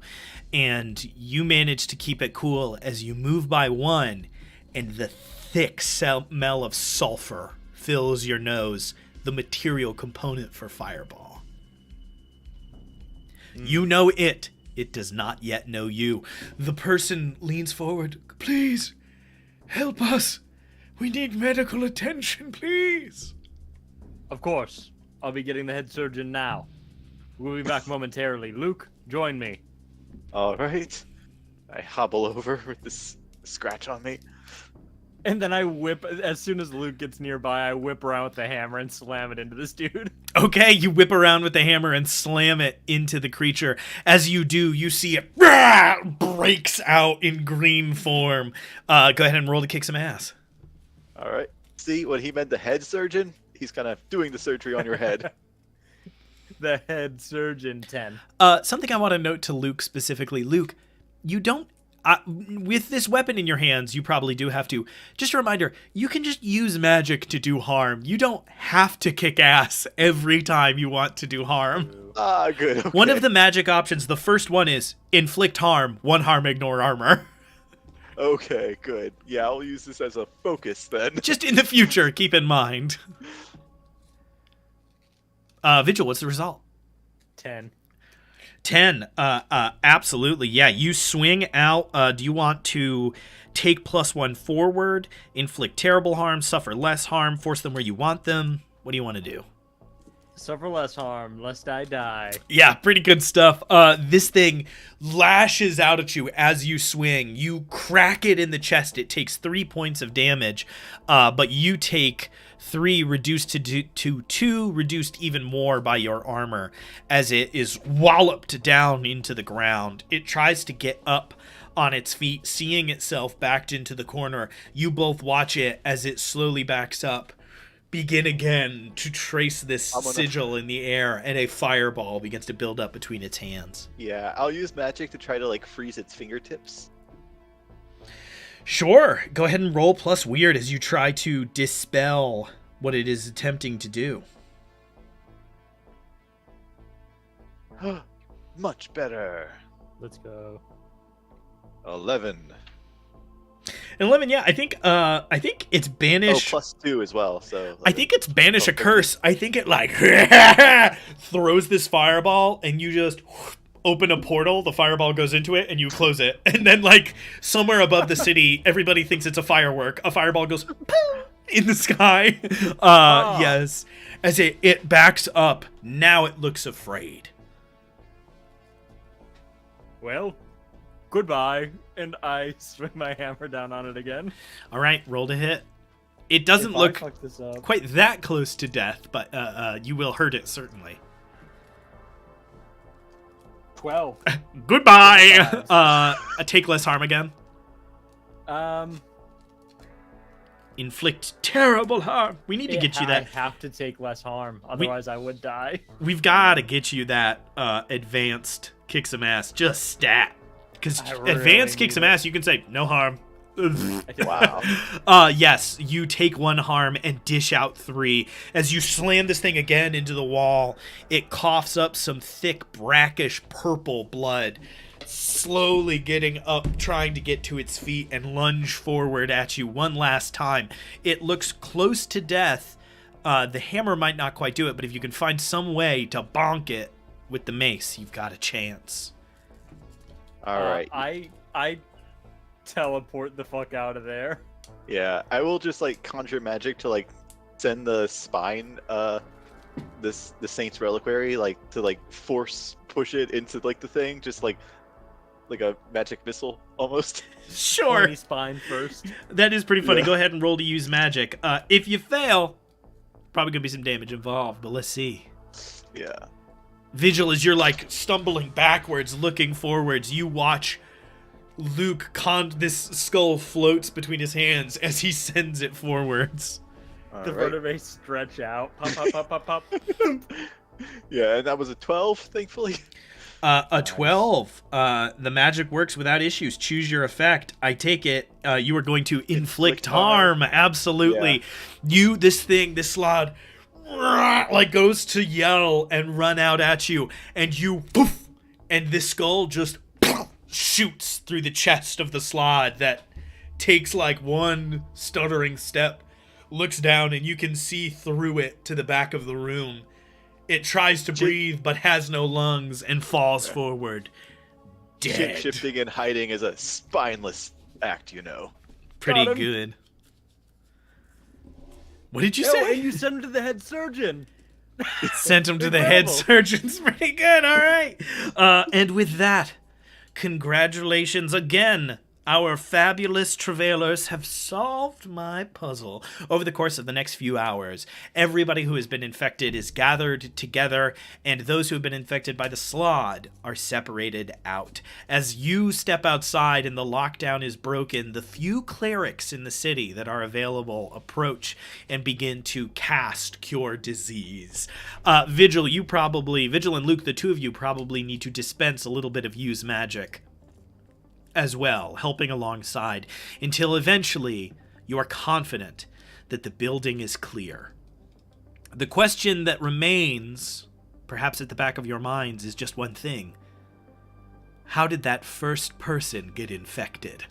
Where did they come from? How did they get infected by a slod undetected like this? Another mystery for another day in the City of Artifice. Hopefully we will return to it the next time that Scheduling Conflicts graces your YouTubes, whatever. I'm losing it. Your Twitch. Yes, your feed. It was the next time that you watch one of these clips in the hopes of seeing our beautiful faces again. We are going to end our adventure there. It's time to mark experience and then end this wonderful call. I had a lot of fun again. Monster of the Week is such a good game. Yeah. You great job thinking on your feet and getting me to make some fun moves on this one. This was great. So you guys marked your other experience. How close are we to level ups? I hit level up, and then I had 2 more, but I wasn't sure if I was allowed to tag those on. You are allowed to tag those on. I don't think you can level up during an adventure. You have to do it after. I didn't put any like allocations. So it's each fail then? Yeah, every time you Each fail, you fail. mark experience. All right, and a fail is below 7, right? Yes, it's a 1 through 6. A 1 through 6 on in the end. Cool. So yeah, I had 2 of those. It's meant to So that encourage would you to take bold actions. It was only those 2 in the final fight that you had? well, no, the one where I tried to like use the magic to get the Thomas guy to free him, and then the one where I tried to swing the mace at him. I had like 5. I missed a bunch of them. So, did we conclude the current mystery? Absolutely you did. You finished that thing up for sure. Did you save someone from certain death or worse? You did. Thomas would die at the 24-hour mark, and you solved it before 24 hours passed. Nice. Good job. If you had rested again, that was one of my diabolical plots. Did we learn something new and important about the world? Well, we found out a Saint's reliquary and that like Slod somehow appearing now. There was something. I'm curious if the 2 of you cracked it. I'm just curious. I mean, it's about there's the clerics, the 3 clerics arriving. Yeah, I mean, Luke has brought up a good point, which is just, Slods are back. The most important thing is the Saint's bones were magical. They worked. Yeah. So I think that we can count that. I had to feed it to you a little bit, but you'd have texted me in like 3 hours, and it's only fun if the people watching know what we did. Yeah. And did we learn anything new and important about one of the hunters? We did. These sessions don't really have too much time for sort of self-exploration as much. I would argue we learned we love puns. Yeah, and that Vigil's got like, well, he might not have bones, but he does get injured and needs to like have like treatment like humanoids. I'll say yes to the puns thing just because 3 to 4 gets you the 2 experience anyways. The both of you can mark 2 points of experience for having had such a bombastically successful adventure. Nice. So Wait, I leveled 2 up and more? I'm almost leveled up again. Yeah, 2. Okay. 2's the total for the end session experience. And, it's a good indicator. If you almost die, okay. It's a good way to tell that you probably leveled up or got close to it, because that means you failed a bunch of rolls. It means you were concurrently in trouble. Yeah, I'm at dying. Which means you're going to need some serious medical care. So the gap between this adventure and the next one's probably pretty long. I stay in the hospital. You just like, check right. immediately, go, thank you for your help. You turn around, check in.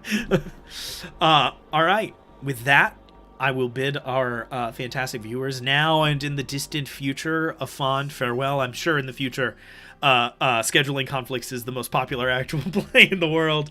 You're watching when we've surpassed Critical Role. No, I'm kidding.